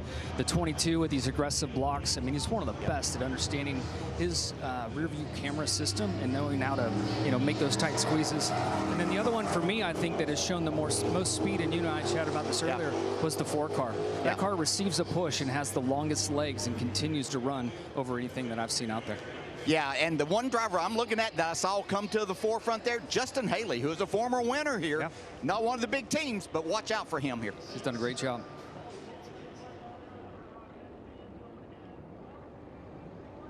Here they come. Let's get ready for pretty much everybody to pit. Pit road's going to get lively. Marty Snyder kicks it off, mate. Yeah, Lee, to Jimmy's point a moment ago, Team Penske working so well together. Ryan Blaney and Joey Logano, they got a playoff point in the bank for Logano. Paul Wolfe asked him, do you want me to change anything? Logano said, don't touch it. Meanwhile, Kyle Larson said the car is good. With a funny quote, he said, I'm just trying to stay out of the way and not get taken out, Tim. Well, Marty, for the 12 car of Ryan Blaney, he's reporting still tight. It won't go anywhere. He told his team, I need quite a bit more of the last adjustment. Jonathan Haslett, the crew chief, saying they'll wait a little bit on fuel, Dave. Kim, you never know when an extra lap of fuel might do you some good here at Daytona. Driver Brad Keselowski asked, maybe we should stay and just pit with 1 to go. That's what they're going to do. They'll lose all their track position, but they'll have 1 lap better fuel than the field. So when we talk about the value of fuel, he's going to go from the first car, or nearly the first car in the field, all the way to the back just to get just 1 more lap of fuel.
reminder, you can join NASCAR's free rewards program and start earning points that turn into member-only rewards.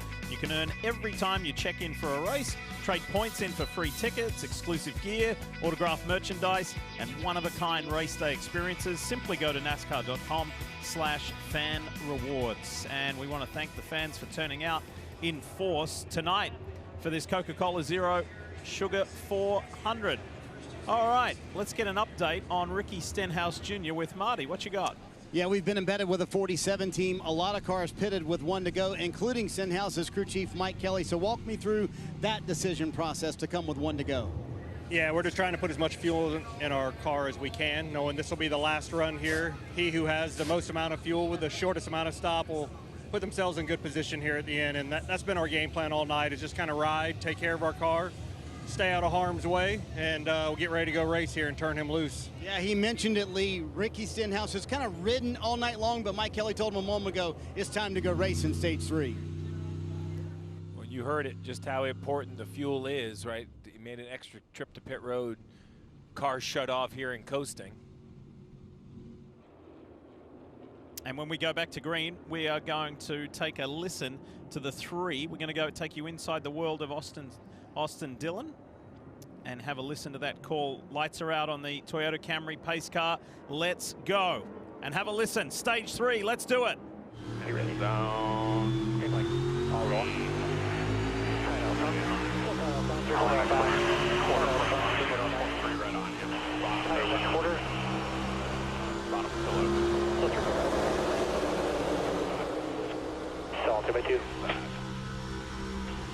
Half and half. 20 still with us. Still 22. Get the stick. Still half. Bob. 3/4, 3/4. Thanks to Brandon Benesh and RCR for letting us inside their world as Michael McDowell leads the field down the backstretch into 3.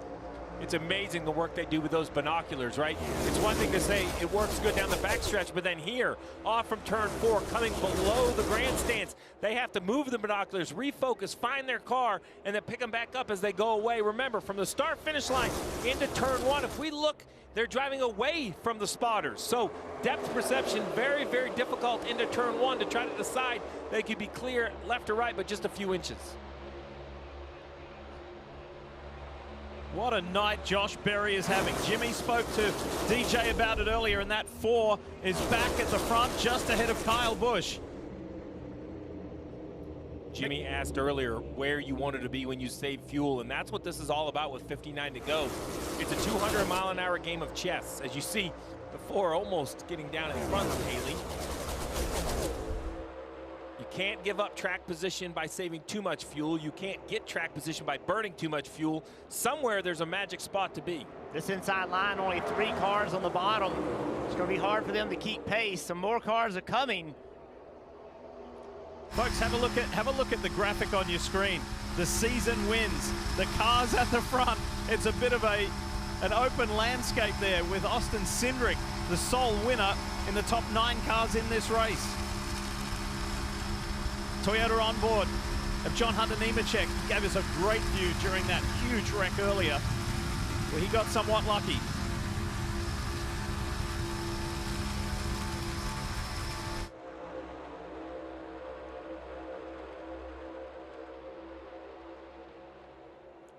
See the 17 of Chris Buescher, top of your screen, the 1 of Ross Chastain, the 1 all the way back to the lead lap with all those repairs.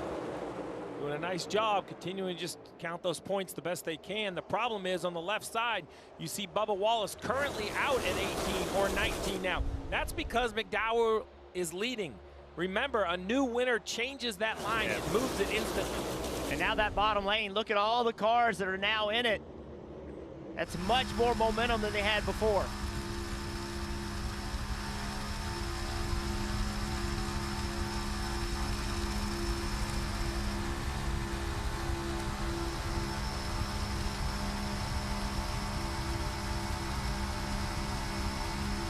Look up to the right-hand side on the high line there from John Hunter Nemechek's Toyota onboard. You see the 71 of Zane Smith.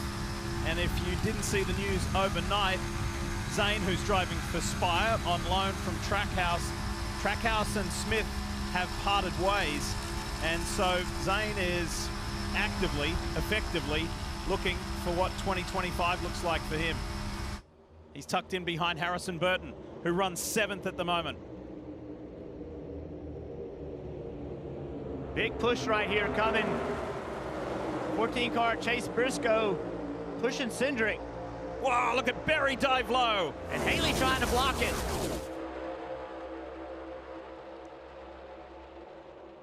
Cindric took that push and picked up 2 or 3 spots and then immediately jumped to the outside.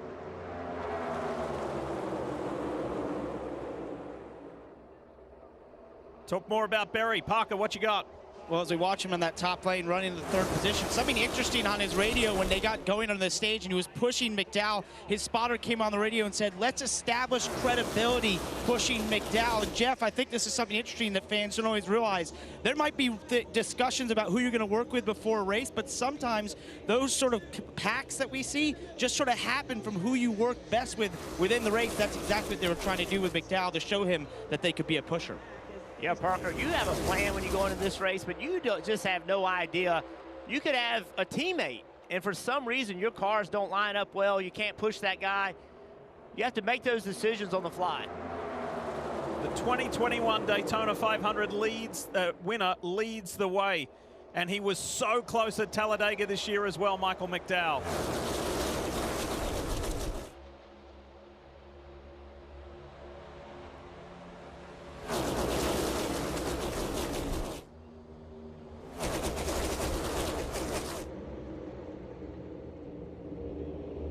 We started this stage taking you inside the world of Austin Dillon at Richard Childress Racing. Let's take you back there now and have a listen. 22's helped a little bit detached now. They shucked him. Now he's going to have to get down to the bottom. All 2x2 now. Up here that broke up the 22 and the 12. 3/4, 33, 12, 54, 43 behind with us.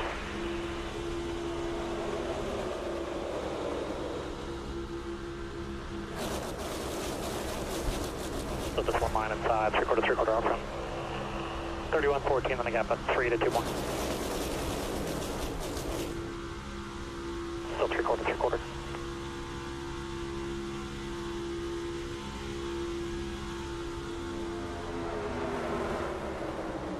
Again, thanks to Brandon and RCR for letting us inside that world of spotter-driver communication and relationship, and that trust is the biggest word.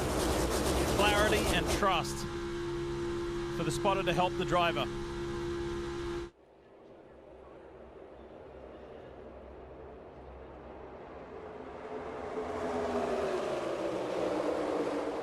Tell us more about Michael McDowell, Dave. Who's burning the most fuel, Lee? That is Michael McDowell. Is his crew chief, Travis Peterson, stressed about it? He said no. He told the driver, let's go out and control this race for now. I'm not worried about a couple seconds extra as we get closer to maybe the final pit stop here, Kim. Well, Dave, for over half the field, they have this race circled as their opportunity to get into the playoffs with a win. That includes Justin Haley, who has won at Daytona in the Cup Series before. Right now, this team, though, having so much fun with the progress they have made this year. It's been a complete 360 from where they were. Right now, Justin giving no feedback, just the spotter talking overall happy with the handling of that race car. How about the run from Legacy Motor Club's John Hunter Nemechek in 3rd, just ahead of Josh Berry. Well positioned. His teammate Eric Jones is the comeback man from a hiccup in qualifying to that flat earlier. Jones is on the lead lap and runs 20th.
with 47 laps to go in this Coca-Cola Zero Sugar 400. Michael McDowell is in command at the front of this race. Want to take a look at the Xfinity fastest lap, and it is owned by that man there on your screen, Ricky Stenhouse Jr. He did it on lap 28 of this 160 lap race. Well, let's ride along with him. Got a foot cam. Watch what he's doing. Using the brake and the gas. See a little bit of brake right there. Just modulating his gap from the 43. See, he's not wide open. He's just trying to save a little bit of fuel. They really know where to go anyway right now. See, there's times he'll go wide open. Just trying to make sure he doesn't let the car in front of him get too far away. Now you're doing your legendary analysis, but you were remiss to do your TV job. You were meant to say something. Go on. Well, I'm eating it. The Little Bites Biggie muffins. Got a whole carton of them behind me. They're great. I think this is fascinating because people who have watched Speedway racing, I think just all the drivers ride around here wide open, right? Like they do in qualifying. But this is a perfect example of even in the pack where you want to carry as much speed. I know he's out of the gas some to save gas, Jeff, but even if he wasn't trying to save gas, a little bit of brake, a little bit of, you have to control these runs. It's still pretty artistic with the feet. Yeah, that's right.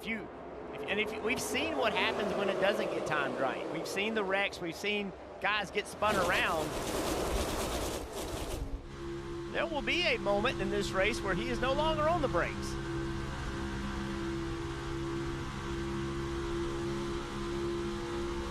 Keselowski trying to make this middle lane work. Joey Logano saw it, came up, blocked it. Keselowski with a little shot.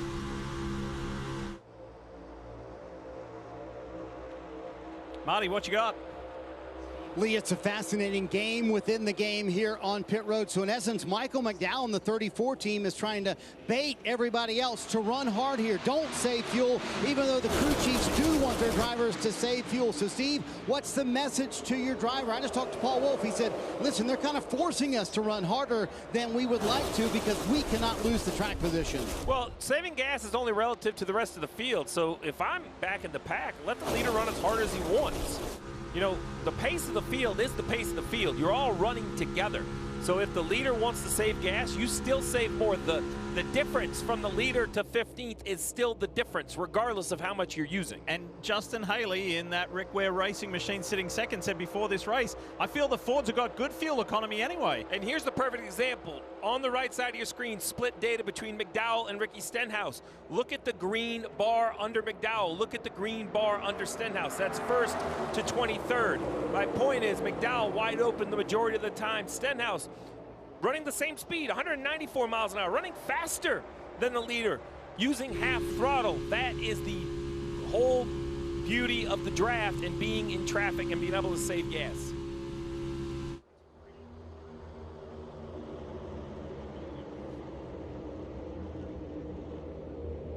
The problem, or not the problem, the challenge though is, remember, they don't have fuel gauges. There's a lot. Whoa! Oh man. Haley and Berry. And that's opened up the door for Austin Cindric. Watch the two on the low line. And that checked the top lane up. Can they rebuild this momentum? Well, remember what Denny Hamlin said when everybody started these different theories of how much fuel. He thought there was actually change the runs. He thought that might have contributed to that backstretch accident. McDowell covers. Haley ducked low. And Josh Berry's got John Hunter Nemechek and Kyle Larson behind him on the high line. McDowell is doing a beautiful job covering, whether it's low or high. And Cindric's getting pushed. Here comes Haley. Haley goes to that low line and gets pushed to the front immediately. That was as aggressive of a block as you can pull right there. He used it to get the lead, but the push from the 22 to the 2, Haley judged that and missed being wrecked by inches. Justin Haley, in his 5th appearance in this summertime Daytona race, is celebrating his 5th anniversary of winning here in that rain-shortened event. And he's at the front of this field.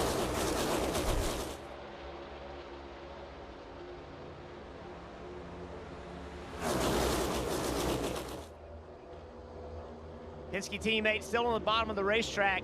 Joey Logano pushing Cindric.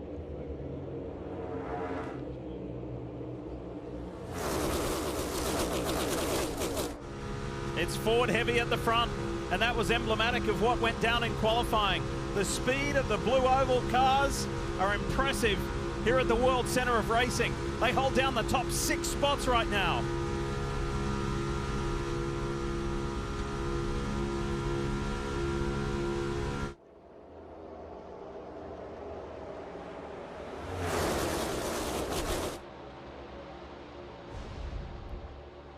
Let's take another look at Justin Haley's move, Jeff. This got your attention. It did, because there was a big move on the inside with Cindric and Logano. I mean, that was as close as it gets. Ooh. Michael Jordan's reaction to that move. Oh, wow. I wonder how a man that wants the ball at the end of every game does as a spectator, as an owner. Yeah.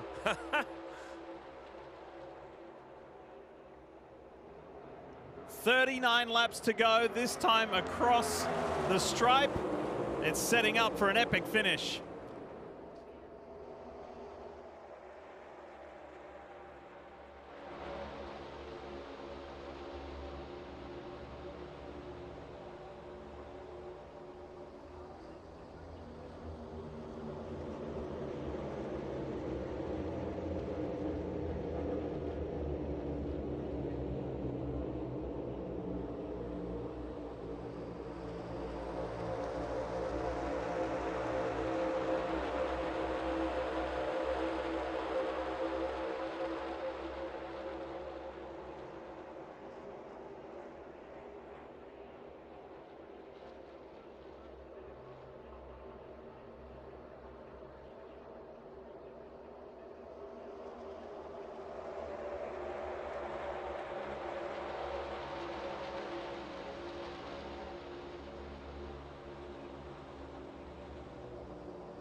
.36 to go here in the Coke Zero Sugar 400.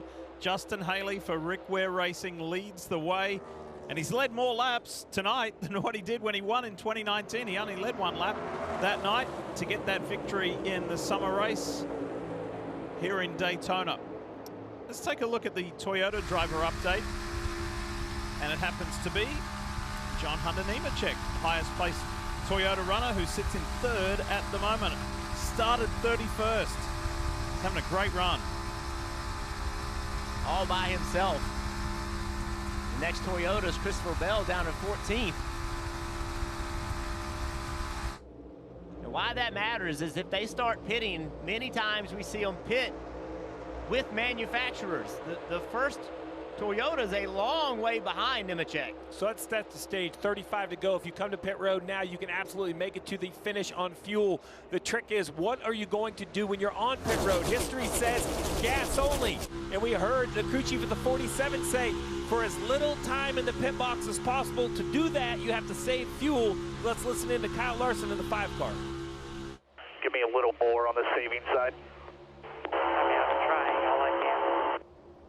So we talk about saving gas like they're setting the cruise control riding around here. Every driver has a different tool. They have digital dashes. Some like lights, some like bars, some like target throttle position. They can see if they're 50% throttle, 70% throttle. There's 100 different ways to do it. Each driver has their favorite, and the crew chief and the driver have to keep coaching each other. And there's no harder track to coach your driver than Daytona, because you don't want to be on the radio, because you got to stay off the radio and let the spotter do the work. I'm going to draw right here and show you. Look at those dots on the 22's dash. There's some sort of target there. We don't know what it is, but Joey Logano does, and he is trying to hit that target of saving fuel. The problem with while he's doing that, look at the bottom. The guys on the bottom lane, they decided they're not going to save as much fuel. So yes, he's saving fuel, and yes, he's going to shorten his pit stop time, but look how much track position he's lost as this bottom lane has decided they're going to use more fuel and go faster. And you heard Kyle Larson say when Cliff Daniels asked him, try and save a little bit more, he said, I'm trying. I'm doing my best, as Martin Truex Jr. is in. Couple laps down for the 19. I think he had a little bit of an issue with the left front tire. The damage might have finally cut that tire. Yeah, there you go. Left front goes down. The 19 comes to pit road. And now let's talk about the human aspect. Computers are great.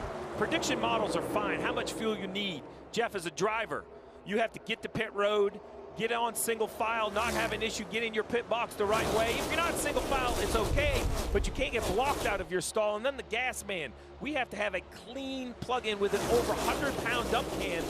And then the most important thing, Lee, if you need 2 seconds worth of fuel, don't leave at 1.8. Yeah. Make sure you stay for all 2 seconds. And then on top of that, Steve, so many times we see when all of these cars try to get on pit road, 10 cars at a time, trying to come out of this pack. How many times have we seen wrecks, Marty, them trying to get on the pit road? It is not uncommon at all. Yeah, green flag stops here at Daytona, Jeff, are treacherous. Talking to Paul Wolf a moment ago, there's even a game within the game. Not only what the drivers are saving with fuel right here, but also what happened back at lap 98C. Paul Wolf told me we took the time to fill up at that stop. Other drivers in the top 10 and teams did not take the time to fill up at that lap 98 stop. He said, that's our entire game. This next stop will be shorter. Yeah, remember, this is a accumulation of the day, right? Like I've been saying it all year long, it's the fuel tax. You can kick it down the road, Lee, or you can pay it now. The key is to have paid it up front. So on this last pit stop, it's minimal. And look, we have seen heartbreak here in Daytona. Kyle Larson, we've mentioned multiple times. Remember, he was leading the 2017 Daytona 500 when he ran out of gas. So this fuel strategy at Daytona is not something new. It's just being played by more cars than ever. Great run by Cody Ware and the Rick Ware Racing organization to have 2 cars up there in the top 9 positions. First and 9th. Awesome performance so far with 30 to go. One big one so far in this race tonight. A few other incidents, but a lot of good racing, and we're getting close to the end.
26 laps to go in the Coke Zero Sugar 400. Justin Haley leads Josh Berry, and here is Christopher Bell. It has been a somewhat quiet night for the Interstate Batteries JGR Toyota, but the guy who has had an extraordinary season is now at the front of this pack at a critical and crucial stage. You can almost feel it. I feel like it's a summer day on Daytona Beach and you're watching storm clouds roll in. You're not sure when they're going to get here, and that's what this race looks like.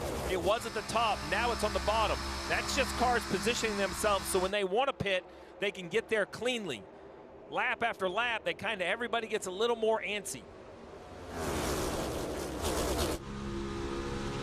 Joining Joey Logano again with thanks to Hunt Brothers Pizza. Ryan Blaney will be somewhere close by like they have been for so many times. And just think at this stage, who are the key combos we have seen so far tonight? Getting down to the interesting phase, Jimmy. Yeah, we really are. The conversation around the 4-car trying to save fuel had me text our guys back at Legacy Motor Club in the war room to understand what the 42 is doing for fuel. And it really appears that those first 3 rows of cars have a really difficult time of saving fuel. The sweet spot seems to be that 4th or 5th row, which will allow you to save the most fuel out there. That's great information, Jimmy, and that's what I think everybody's trying to figure out. And, if you're in that 4th row, Jimmy, you just wonder if I could say, all right, pull up, use that fuel, run 1 or 2 laps up front, and then pit, right? I think there's going to be this rush to the front before they come to pit road if possible. And the pack is catching Martin Truex Jr., who had the second incident with a deflating tire. That happened earlier when Eric Jones had his moment and Shane Van Gisbergen blew up, and Truex is staying well and truly out of the way. Jeff, how much notice do you need? It was different for each of my drivers. You want to hear 5 away, or can I just tell you one time on the front stretch as a driver, what did you prefer for heads up before pitting? 10 laps. Just tell me 10, just so I know what's on your mind. I don't necessarily need to be looking to be to the bottom in 10 laps, but I wanted that, so then I knew, okay, now tell me 5, right? But I wanted to start looking, because if a lane was good on the bottom, that was good speed, and I could go ahead and get there, I'd get there. But if not, I knew I had quite a bit of time to position myself. Marty.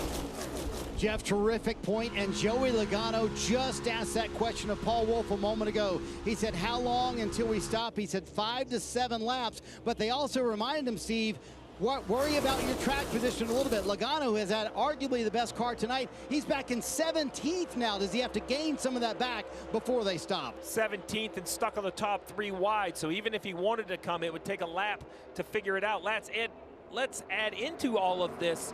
You cannot slide a front tire coming to pit road. You're not getting new shoes on this thing, Jeff. You got to take care of all 4 Goodyears coming into the pit box. Parker, how about Josh Berry? What a night. He was just told last lap after driving a great race, 4 to go before they hit pit road for the 4 car. So now 3 laps to go before we see them on pit road. He's trying to give crew chief Rodney Childers his first big win here at Daytona. The other thing that's happening right now is that all the spotters are, when they get ready to start pitting, they're making motions. They're letting all the spotters around them know, hey, we're going to pit. Because how are you going to peel out of this pack and not get into a wreck? So communication from the crew chief to the driver, but also to the spotter, and then the spotters amongst all themselves, and then the drivers. Hands out the window, hands waving so the guys can see behind. Tons of communication. Critical decisions are about to be executed.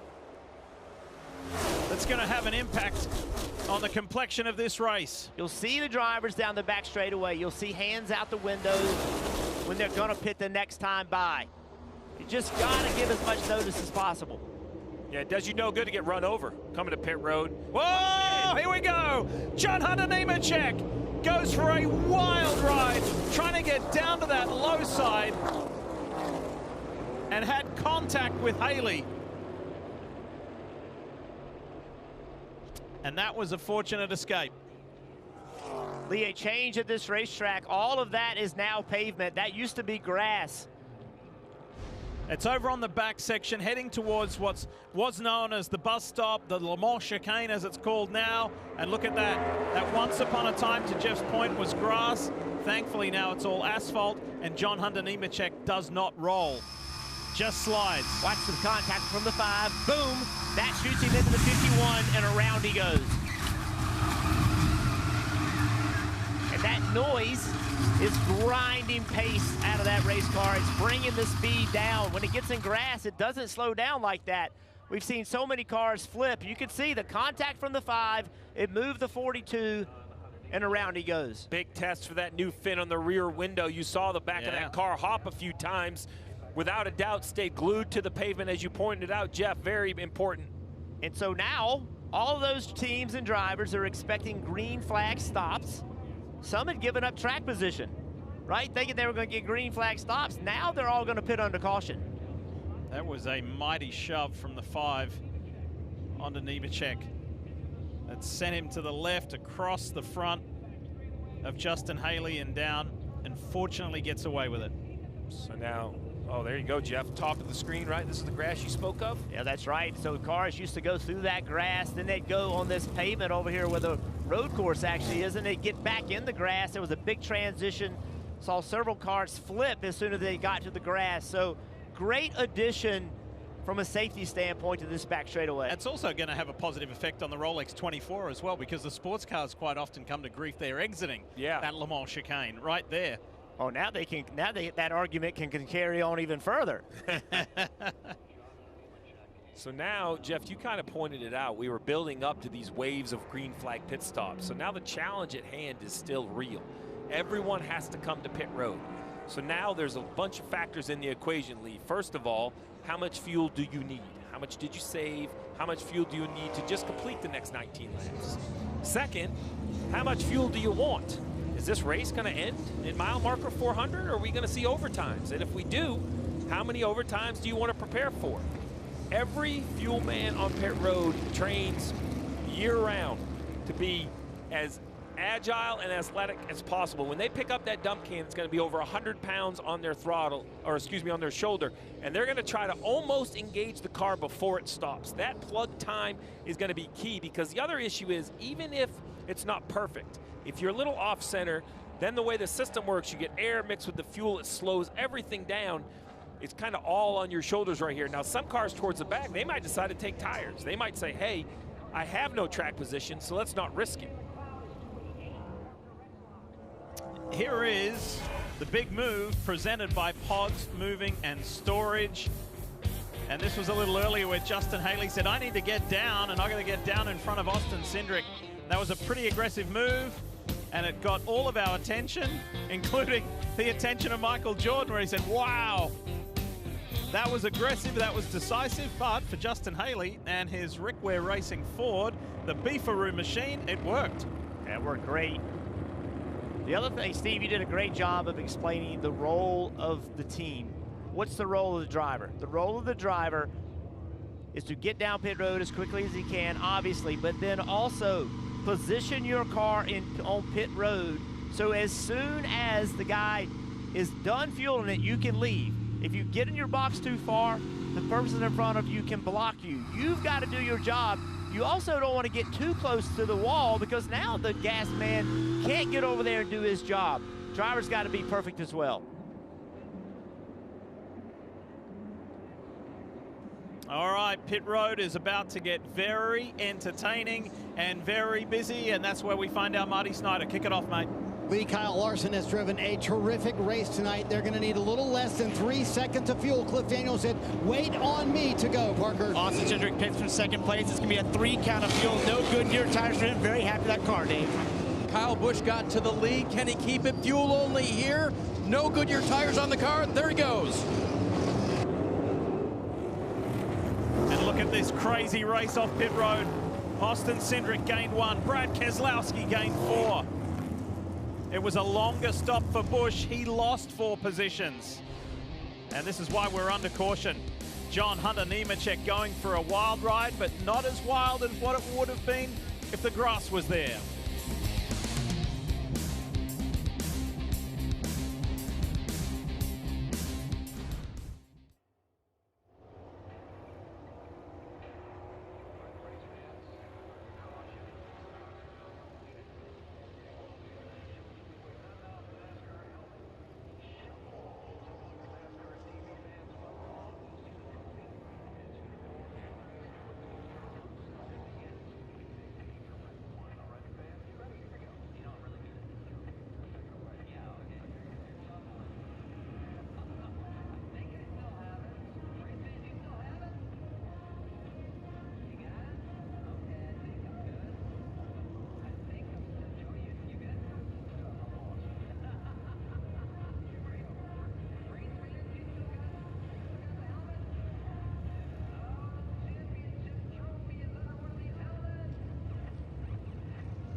can represent your favorite driver and take advantage of amazing deals at the NASCAR shop. Check out the greatest selection of t-shirts, die casts, and a whole lot more. Simply go to NASCAR.com/shop. If you're just joining us, you've got perfect timing because you've joined us for the most tense portion of this race. Christopher Bell leaving his pit stall. BJ McCall coming in, contact right in the right rear. See right here, Christopher Bell, kind of a tight exit. He starts to leave and they pull right out in front of BJ. BJ locked it up to keep from making any more contact than he did. Could have been a little mirror effect there too, because Blaney was released right ahead of Christopher Bell and maybe thought the passage was clear and unawares of BJ McLeod coming in. That is simply the crew chief knowing he needs the track position. That's He's clear, go, go, go, go, go. That's what he's telling him. Risk versus reward, and the reward is the highest with 17 to go. Dave. About 20 laps ago, Michael Jordan showed up in the 23 pit box, the car that he owns. He's here to support his driver who's already led here tonight, and he knows that Bubba Wallace has a chance to not just work his way above the cut line, but make his way into the playoffs, locking in with a win here tonight, Marty. Dave, you would think the fuel saving is over for the night. It is not for Kyle Larson. Listen in. We did hit the number on fuel that we needed to hit right there during the pit stop, so that gets us to the end, leading. Everything you save is just going to be insurance for green-white checkers, so keep saving hard. But Steve, you made the point earlier, it's easy to save fuel here. Larson can get to the front and has all the fuel he needs to the end of the race, but over time, he's going to need a little bit of help. A lot of cars on the lead lap with 16 to go, Diff. Lights are off. Toyota Camry is off the racing surface. Let's get ready to go. 16 laps left in the Coke Zero Sugar 400, and away we go. Keselowski and Cindric.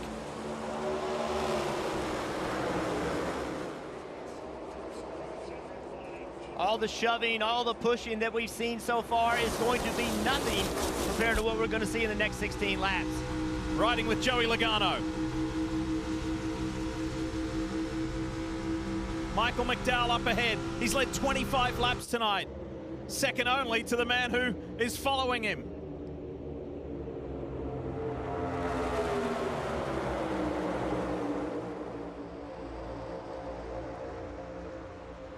Apparently race control not all that thrilled with the 2 and the 6. That restart is under review. For the man third back on the high line, Kyle Busch, it has been 45 starts. Worldwide Technology Raceway back to 2023 since he has seen the checkered flag first. Could he get it tonight and vault his way into the playoffs?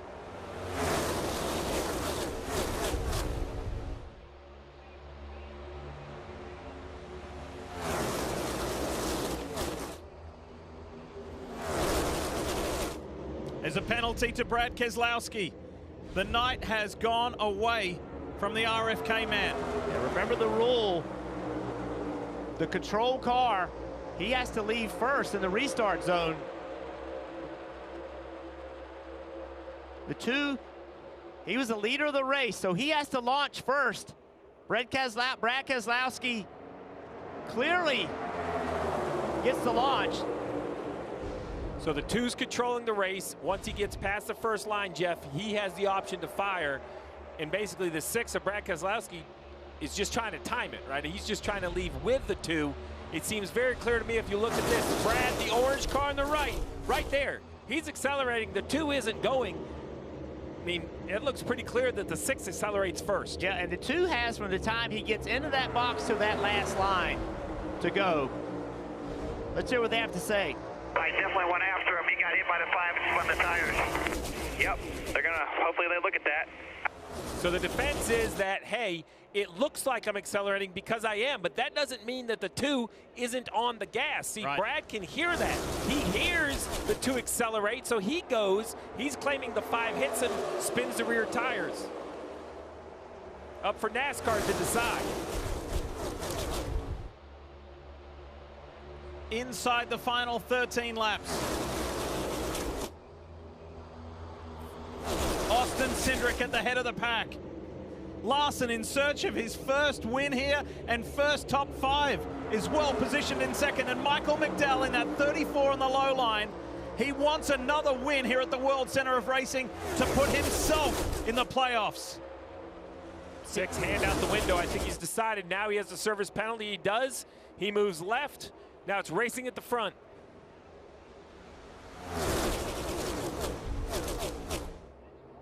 A crushing blow from the 6th will be discussed this week for sure.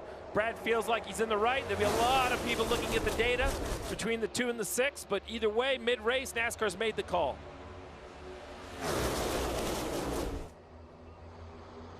The man who started from the pole position and led an all front row motorsports front row sweep. McDowell is on that low line. He's getting pushed by Logano and gets that 34 front row car in front.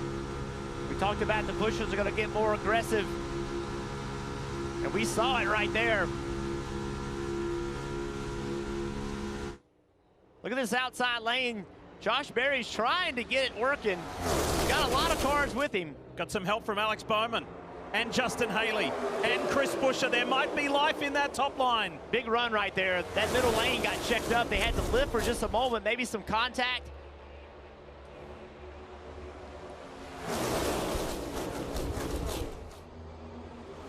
Here comes Berry and Larson pops out. So too does Cindric. They go to that high side. Kyle Larson goes back to the middle ahead of Kyle Busch.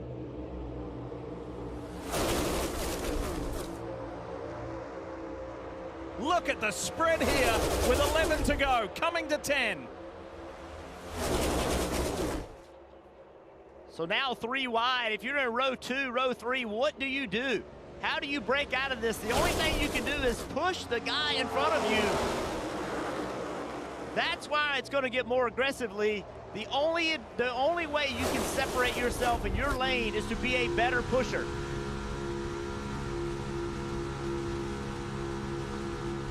And in this very camera shot, you're looking at 3 guys across there that are all trying to race their way into the playoffs. And McDowell can actually be dragging his brake a little bit right here to stay latched up to the 22. See the fire come out of the 22 pipes? He lifted getting into the corner to make sure he didn't spin him out.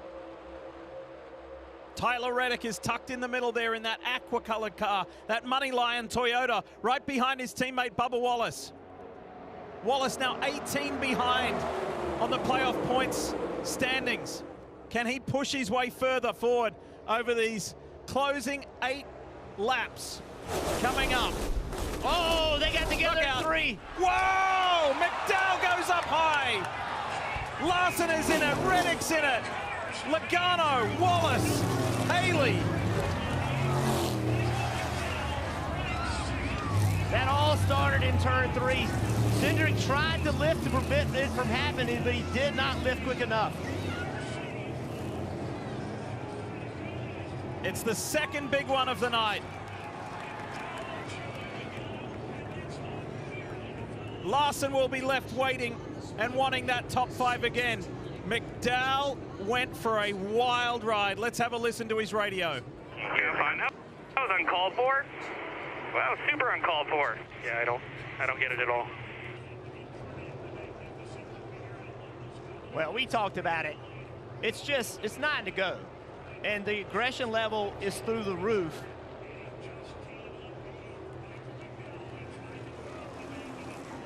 Joey Logano, who led 34 laps tonight, his Coke Zero Sugar 400 is over. Watch right here. Watch the 2 car. All this was off of turn 4. All right, so now they're going down the front straightaway. Watch the pipes on the 2 car. He sees it starting to happen.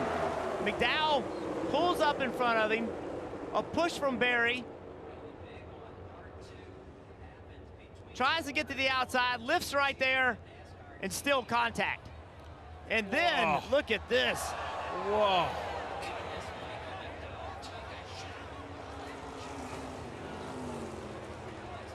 And Michael McDowell, who knows what it's like to have a massive crash at a high-speed track, got away with that one. See the fire come out of the pipes of the 2 car? He was being pushed by the 4. He knew he had too much speed. He was doing all he could to prevent it, but it just could not get it slowed down.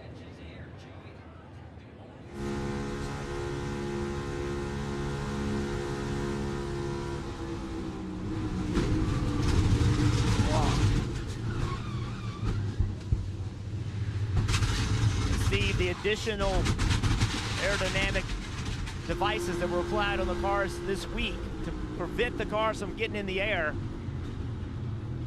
Absolutely. It's impossible to know exactly what part or piece, but clearly the 34 was on his way upside down and came back onto its tires. The work by NASCAR.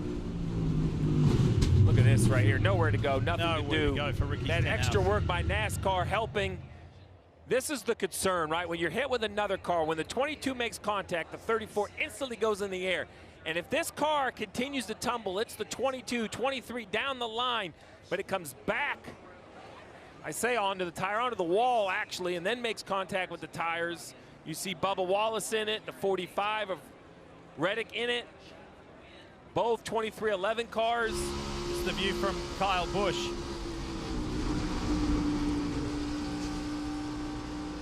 One of the worst wrecks I've ever seen. Ricky Craven at Talladega. Spun, car got in the air, and he went into the catch fence. This car of McDowell's comes back down and gets into the wall. And there are cars involved, drivers involved there that have had terrific nights, but it is over. And look at how fortunate Michael McDowell was. Here's the view from Chris Buescher.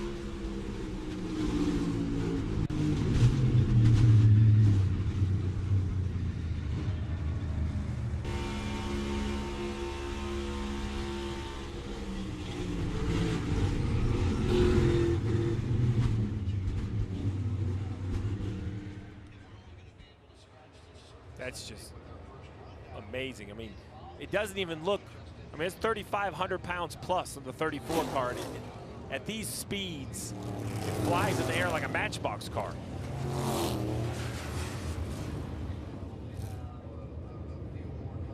It doesn't get any less graphic, does it? No, it does not. And again, Cindric gets into the back of the 34 and starts all this, but when you see the fire out of the pipes, that's him lifting out of the throttle.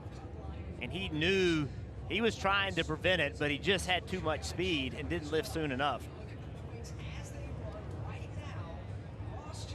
There's about 14 cars involved in this second big one here tonight. And for some drivers, maybe just maybe that moment, their playoff chances evaporated. Bubba Wallace was in it. He's come back to pit road. The 2311 crew check it, do some minor repairs, and away they go. For Michael McDowell, the night's over. Fortunately, that car did not fly any further or roll, and it came back down. Larson was in the middle of it. Well, we talked about the safety innovations of this car and exactly all the work NASCAR's done to keep the car on the ground. Well, let's take a look at our Toyota virtual car, and we'll kind of go through the pieces and parts.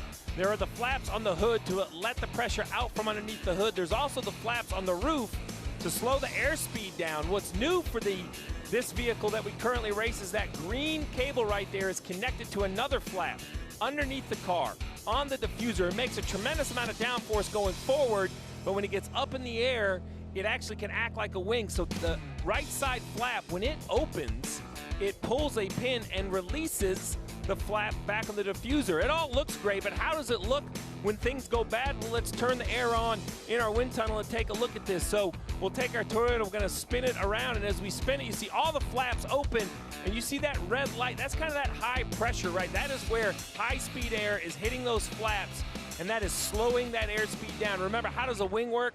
The air over the top of the wing is faster than the air underneath, and it lifts up. Well, check this out right here. The 34 looks good. He's on the ground. It's the contact from the 22 right there. The flaps open like you would expect to keep it pinned on the ground. The concern is the additional contact. Watch this 22. Sends this car into the air. But right here, the roof flap is open. That's slowing the air down on the roof of this car just enough to change the momentum from up to down. And you have to wonder about that new right side window rail that goes down that whole right side A-post, making that roof flap even more efficient, a 15 to 20% improvement. It's impossible to know what it would be without it. What we can't say for sure is with it, the 34 car stayed on the ground and didn't get up, or didn't stay on the ground, but kept from going completely upside down. And the important thing to add to that is that was an implementation in less than the last 7 days after Corey LaJoie went at Michigan. So NASCAR acted swiftly. There's a good look at that right rail, Lee. I'm sorry, but you see the one on the left and the one on the right. That's new. So this one over here on the right side is new. It used to only have one on the left. The combination of two, a big advantage. And when I talked to NASCAR, they said it's that long sideways slide that lets a car go up. If they spin quick, the kind of air doesn't have a chance to lift the car, but that long sideways slide, almost exactly like the 34 was doing. And all of the crew chiefs, they took NASCAR's numbers, right, from the testing at the R&D Center. Now we have it for real of how that has impacted and helped the situation. At Richard Childress Racing and the Brez Tree number 3, they must be feeling somewhat positive because Austin Dillon is up into the top portion of this race in the 8. How about the 8, Dave, of Kyle Busch? Yeah, he was right in the middle of all that and somehow missed it. Randall, how'd he do it? I don't know how he did it, but it worked out great. We've had a really good Cheddar Chevy Camaro all night long, so we're still here at the end of it, which is great. We'll see what happens here, see how those guys line up in front of us. I would assume we'll be on the second row. I would assume the 4 doesn't go with the 2 there, so we'll see what happens, and hopefully we'll be in victory lane after us. And Austin is right there, too. Can you feel the teammate help coming? Well, yeah, it's certainly nice to have, a teammate right behind you.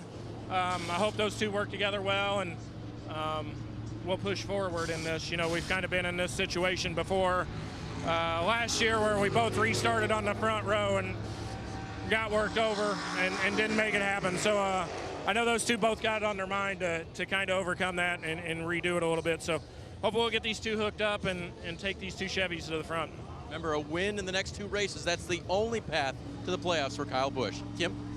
And Dave, Austin Dillon, like we mentioned, within striking distance of another win, a much-needed win to get into the playoffs. It's been a busy week. Earlier this week, the NASCAR appointed appeals panel ruled against Austin Dillon and his team for that penalty from Richmond. I talked to crew chief Justin Alexander. He said the appeal is a huge distraction, but a necessary evil. It took 80% of the time he would have been focused on prepping for this race weekend, dedicated to that appeal. They'll do a final appeal on Monday. I asked him, what would it mean to win here tonight, knowing how good Austin is at drafting? And he said, tonight, a win would be a mic drop for this team after everything they've been through after the last couple of weeks. It's a great way to put it. A mic drop moment. Could it happen for Austin Dillon? Let's join our Hall of Famers. Dale Jarrett, Jimmy Johnson. Guys, put the helmets back on. Put yourself in this situation. What are you expecting over these closing laps? Jimmy, I can't imagine there's going to be much less pushing and shoving going on here in these last laps. No, it's only going to, the intensity is only going to ramp up.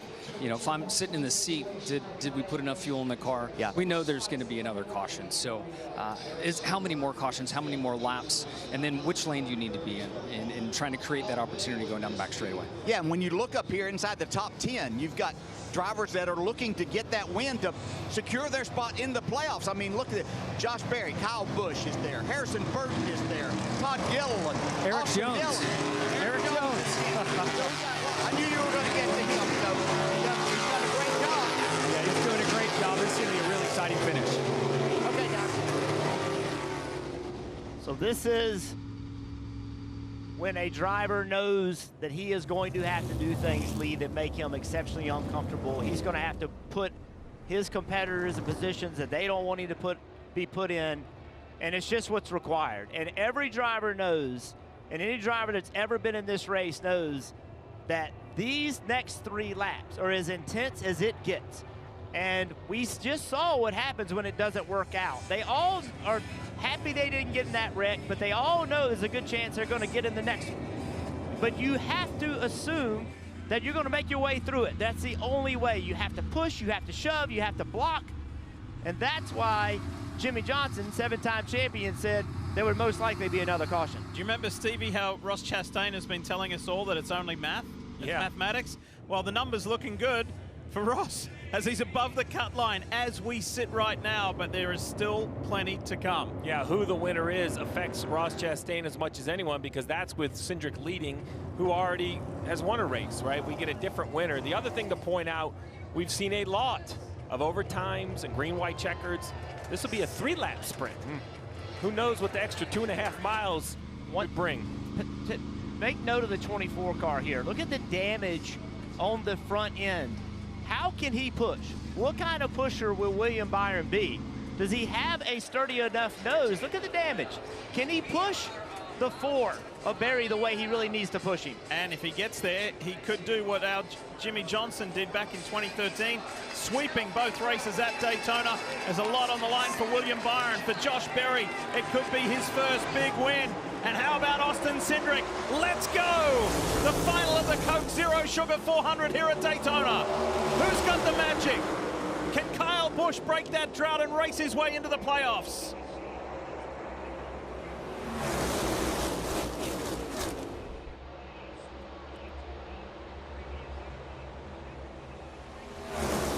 Big run coming from the outside right here. That third row back, they left some space, and now down the back straightaway, now they've caught it up. Big push. Look at that 4 of Josh Berry. It has been a wonderful night. And he and his teammates qualified brilliantly yesterday, all in the top 6 positions. And he's in with a chance to win at Daytona. But look at the eagerness of Kyle Busch on the inside in the 8 in the Cheddar's car. Harrison Burton for Wood Brothers. If he can do it, that'd be the legendary organization's 100th win. That'd be a magical night. Who's going to try to make it 3 wide? Whoa! Whoa! Berry's gone, and he goes up and over. Huge hit for Josh Berry.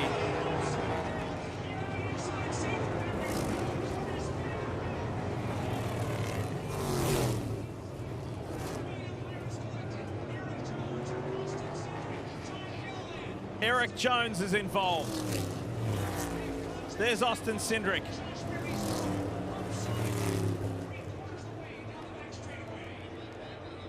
That was wild.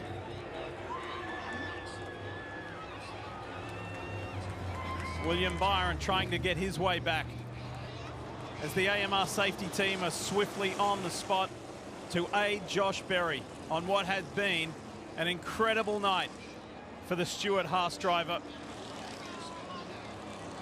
up until the second to last lap.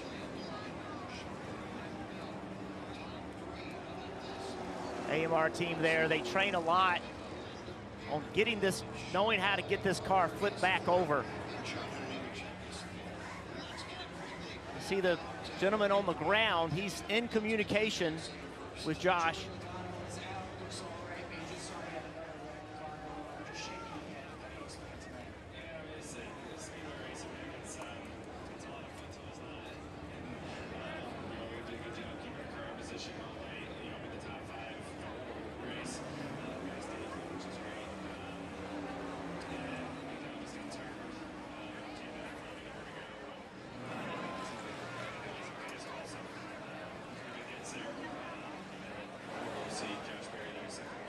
You mentioned it, Jeff, that these traveling safety workers have a whole system of straps and how they connect to the car to kind of roll the car over.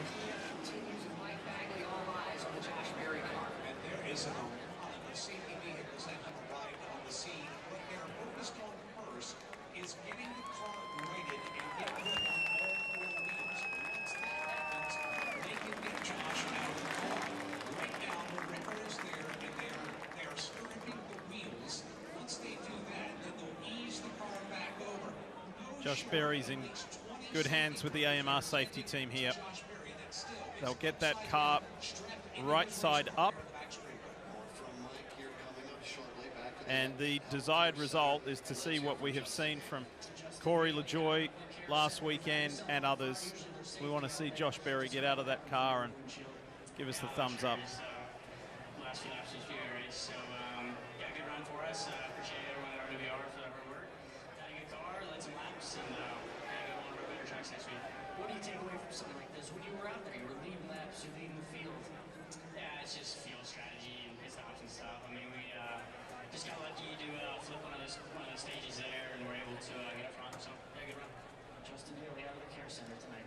Tough break, Justin Haley. A lot to be proud of. Led 21 laps tonight, did Justin Haley for Rick Ware Racing. Third on the lap leaders count there. Joey Logano has led the most. He's out of the race. Michael McDowell second most. He's out of the race. Justin Haley third most laps. There we go. Now the AMR safety team content. And there's Josh. There we go. There's the thumbs up. That was a scary wreck. Watch this car, how quickly, when it gets spun, contact. The 2 is getting pushed, and as soon as that car was pushing him, got turned around and went. This is what scared me, because Josh is hanging on his belts. He's not in his seat. He's hanging on his belt and has that frontal impact. Everything that went right for the 34 to set his car back on the wheels didn't go right for Josh Berry. And I'm with you, Jeff.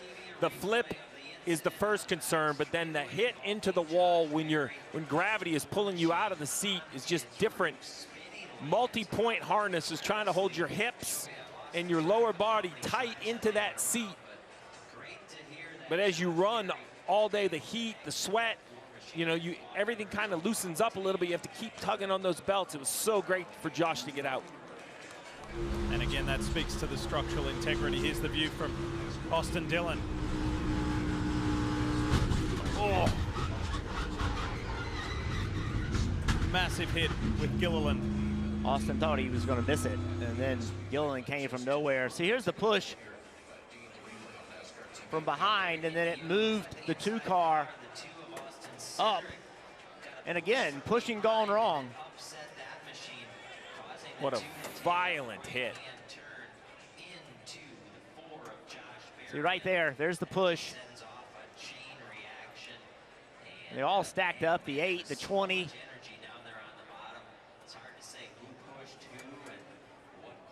Now, the one thing about that car, when it's sat down on the roof, yes, look at the integrity of the roof. It's sitting there really strong. That's something this car is really good at.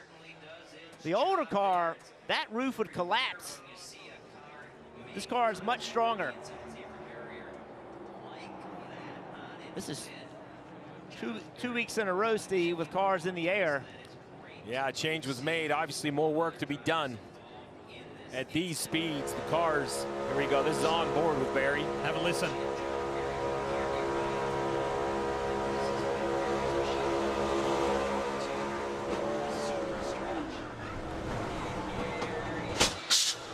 Gets turned around upside down. Lose the camera, but you know what happened. Driver out of Hendersonville, Tennessee. Boy, he took a ride. And thank goodness for the safer barriers. Absolutely did what it's supposed to do. Just that ping-ponging that was happening further back, Zane Smith. This is, we talk about it all the time. These late race restarts, they're just wild. And you know that it's a great chance you're going to be in a wreck. Jimmy Johnson called it. He said there's going to be another caution because he's been in them. I've been in them. Dale Jarrett's been in them. It's almost expected. You almost are like, I know I'm going to be in a wreck. For 2 cars in particular at the front, one of them being the 8, the other the 21 of Harrison Burton, the path opened up. Watch this.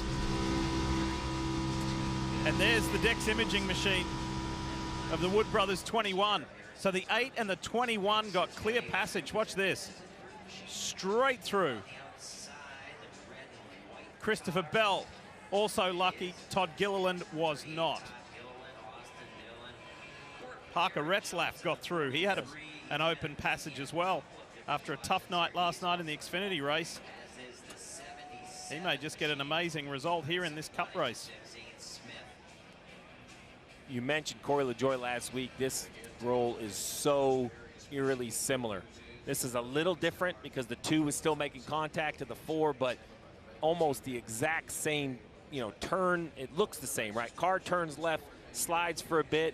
As I was saying, this car slides up. When it starts to slide sideways for a long time, that's when it's most susceptible. And obviously, even with the updates, more work to be done as the 4 lifts off. Look at how the noses collapsed. It was a massive frontal impact. So massive. Such a great work by the safety team, flipping that car over. Had to feel like forever, sitting there upside down, but then Josh getting out instantly, giving us that thumbs up we'd all been hoping for. All right, drivers have been told to fire the engines. Let's get ready to finish this Coke Zero Sugar 400 off.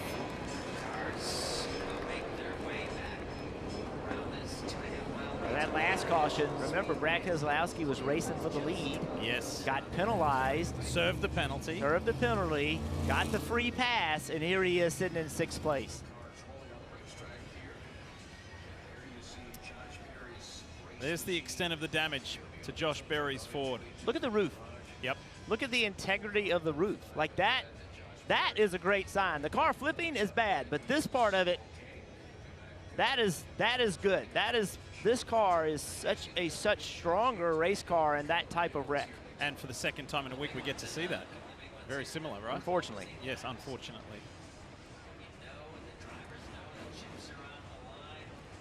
While the night ended in a rather unfortunate way for Josh Berry, we will remember the run that he had. And trying to get the Daytona sweep, William Byron had an amazing run going. But he too was one of those 14-odd cars involved. This car hit a ton down the back straightaway. It got hooked and hung a right, and it had a massive impact.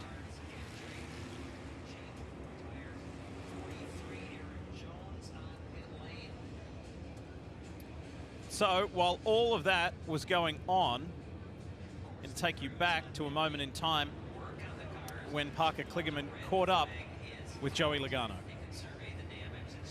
Catch up with Joey Logano, who's checked and released from the infield care center. Joey, you actually had Michael come across your nose there in that instant down in turn 1. What happened from what you could see? Yeah, it's hard to say exactly how it started. I'm assuming he got pushed into the corner and it just came across right in front of me, and there's just nothing you can do. It's the end of a speedway race, and you try to position yourself the best place you can, but the wreck always starts in the lead, and you just saw another one there with Josh Berry, which I hope he's okay. I think he's okay. But got to figure out how to keep the cars on the ground. We're not doing too good at that part, so hopefully we can figure out how to do that better. But overall, proud of the effort of Team Penske here today. I think our teamwork was incredible. Our cars were really, really fast. Unfortunately, all 3 of them are tore up at this point. You know, it's just speedway racing. You can bring the heat and do as best you can, and you still get caught up and stuff. So that part's frustrating, but overall, a stage win, that's good, and almost a second stage win there in the first stage. So proud of the effort, proud of the speed. Just here I am again at the infield care center. And again, that was a little earlier. Thanks to Joey for speaking with Parker and updating us. So trying to take the positives away for a night that ended prematurely. Yeah, so now think about the opportunities at the front of this field. We've talked about Kyle Busch. It has been a tough year. He has won. I mean, this guy wins every year, it seems like. He has not won this year. He is going to start on this front row, and it would end a drought for him. It would be big in a lot of ways, Steve, not just making the playoffs, but getting a win. Well, it'd be big for the multi-time champ Kyle Busch, but how about your son, Harrison Burton, behind him, not in this 21-car ride next year? We know Josh Berry, unfortunate, was just in that upside-down 4-car. He'll be taking over this ride. We don't know what Harrison has going on for next year, but either way, putting that number 100 for the Wood brothers on the wall would be a huge step. Let's listen into their chat. This is a great opportunity right here. You're going to have to be very aggressive with taking a push and blocking and all the things you got to do to win one of these, okay? Yep, copy. We'll make it happen. He's put himself in position, and I thought that was a good pep talk and factual statement all at once. Like, hey, I would love to give you better news, but this is what it's going to take. Harrison has seen this. He's been around this his whole life. He's seen you do it, Jeff. He knows what this is going to take. But the names continue. Look, we have Bell, Retzlaff, Ware, Nemechek back up there. You mentioned Keselowski after the penalty. So it's a lot of opportunity at the front of the field. And this, we keep talking about the playoffs.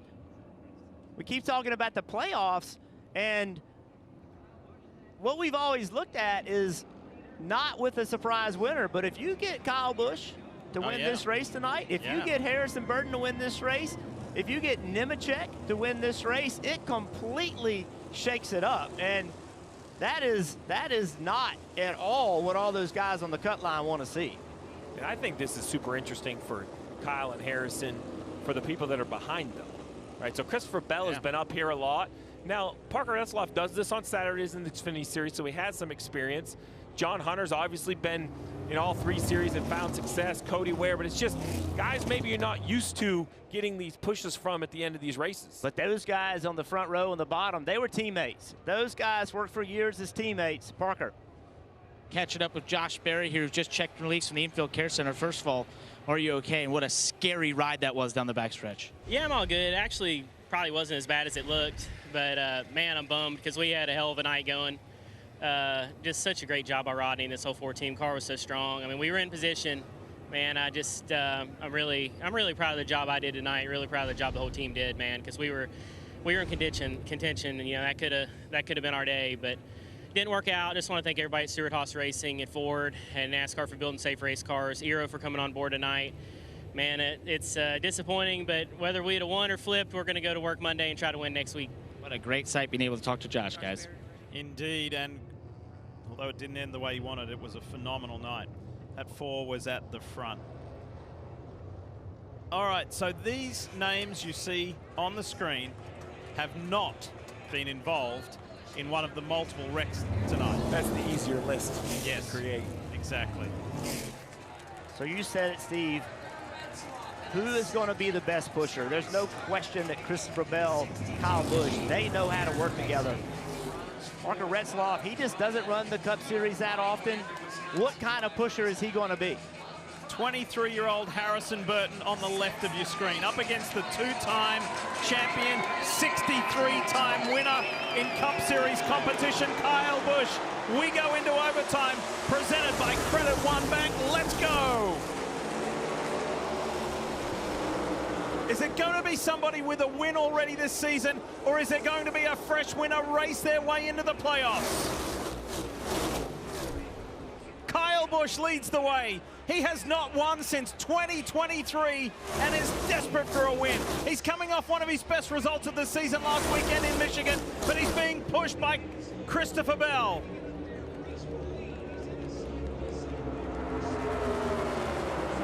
A little bit of space, a little bit of room. Harrison Burton's not out of it. Cody Ware's not out of it. And Parker Retzlaff is having the moment of his racing life, being at the front of this field. 1 to go here in Daytona. Nemechek made it 3 wide in that second lane, that second line, and that has killed the momentum. You've got to go back a long, long way for Kyle Busch. 2008, the last time he won here at Daytona. And now he is tantalizingly close to that victory. But here comes Harrison Burton for the Wood Brothers. He's being pushed by Parker Retzlaff. And the 23-year-old from Huntersville, North Carolina is at the front of this field and may race his way into the playoffs. Busch goes low. Burton blocks. He gets back up. Comes to the line. Jeff, your little boy, has done it. Harrison Burton wins in Daytona and does what his uncle and dad did. How about that? At a time when he doesn't have a ride in Cup next year, he wins at the World Center of Racing.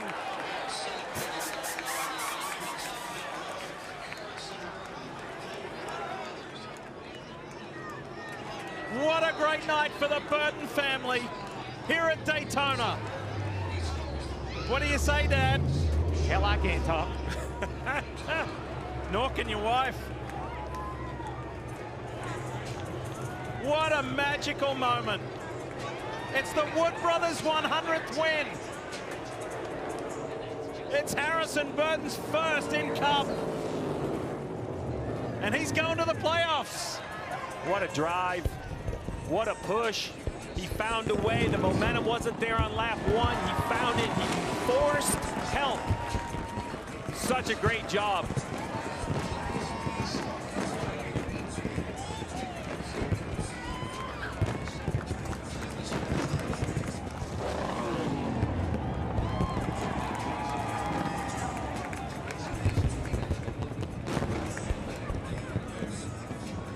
Wow, wow, wow.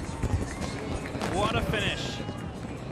I do have to sprinkle a dose of reality into this, and that is race control is reviewing some tape on the 21 for an alleged infringement of the double yellow line. Question begs, did he get pushed down there? So the rule is you cannot go below the double yellow line to advance your position. You will be black flagged. If you go below the double line of block, you may be black flagged. There's contact with the rear bumper of the 8. NASCAR's decision is going to have to be, was there contact riding along with the 8? Let's watch this contact right here and see. Hard contact in the left rear steers the 21 below. I believe it's contact from the 8 that forces it, Lee. Jeff, word in from NASCAR, it's confirmed Harrison Burton is the winner of the Coke Zero Sugar 400. Jeff Burton, Ward Burton, Harrison Burton in the history books here at the World Center of Racing. You know, it's amazing, you know this, Steve, how hard it is to do this. And it's just, it takes so much. And, you know, he's lost his ride next year, and he knows that. He's out there still working. And by the way, the team hasn't quit on him either. And that is what this sport is about. Even when things are down, teamwork matters, and you cannot quit. And the legend of the Wood Brothers only grows bigger by notching up its 100th win at Daytona International Speedway. All right, you need to call your boy. Get him on the line. Harrison, it's Dad, what's up? Yo, that was awesome. Holy shit, let's go. Congratulations, bud. Thank you. Thanks for everything. Woo! Can this season get any crazier? How about that?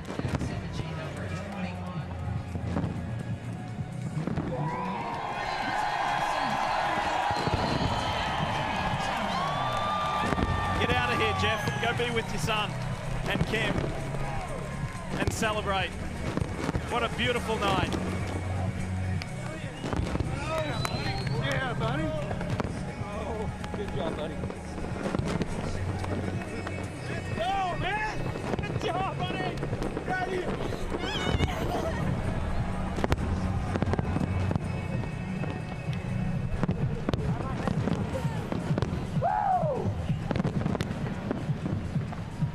I think it says a lot about the young man when he will not be in the 21 car next year, that this entire team comes out to congratulate him. Mom Kim just behind us with tears in her eyes. Not only the 100th win for the Wood Brothers, #1 for you, Harrison Burton. Welcome to the playoffs. For you personally, what does this mean? I don't know. I cried the whole victory lap. Obviously, got fired from this job, and I wanted to do everything for the Wood Brothers that I could. They've given me an amazing opportunity in life, and to get them 100 on my way out is amazing. We're in the playoffs now. Let's go to Darlington and see what happens. So I want to talk to you about this team who could have easily given up once the ride changed and they knew Josh Berry was getting in this car, but they never gave up on you. What was the point of how they were able to rally around you? It's amazing. It's been the hardest 3 years of my life, obviously the hardest 3 years for some of these guys' lives.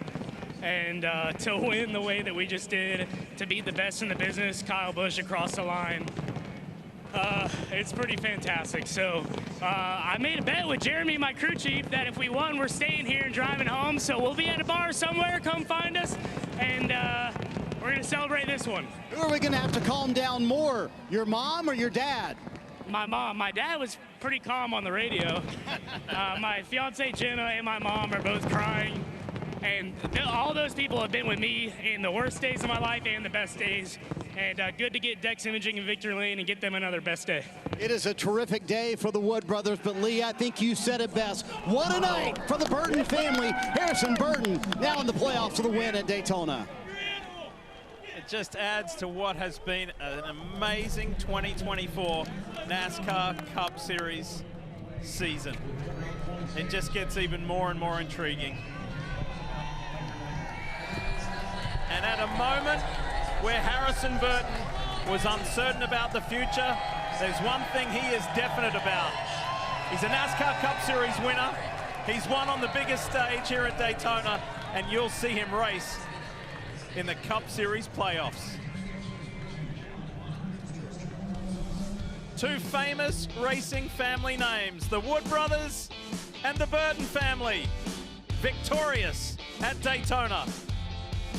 A highly dramatic finish caps off an eventful race. And Kim Burton just watched her little boy become victorious. We did it there, and that's a father's right to celebrate. Jeff in the middle of Steve and myself watching Harrison Burton become NASCAR's latest winner.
This copyrighted telecast may not be reproduced, retransmitted, or used in any form without the authorized written consent of NASCAR Broadcasting. NASCAR would like to thank all of our fans for your support, and we hope you enjoyed today's broadcast.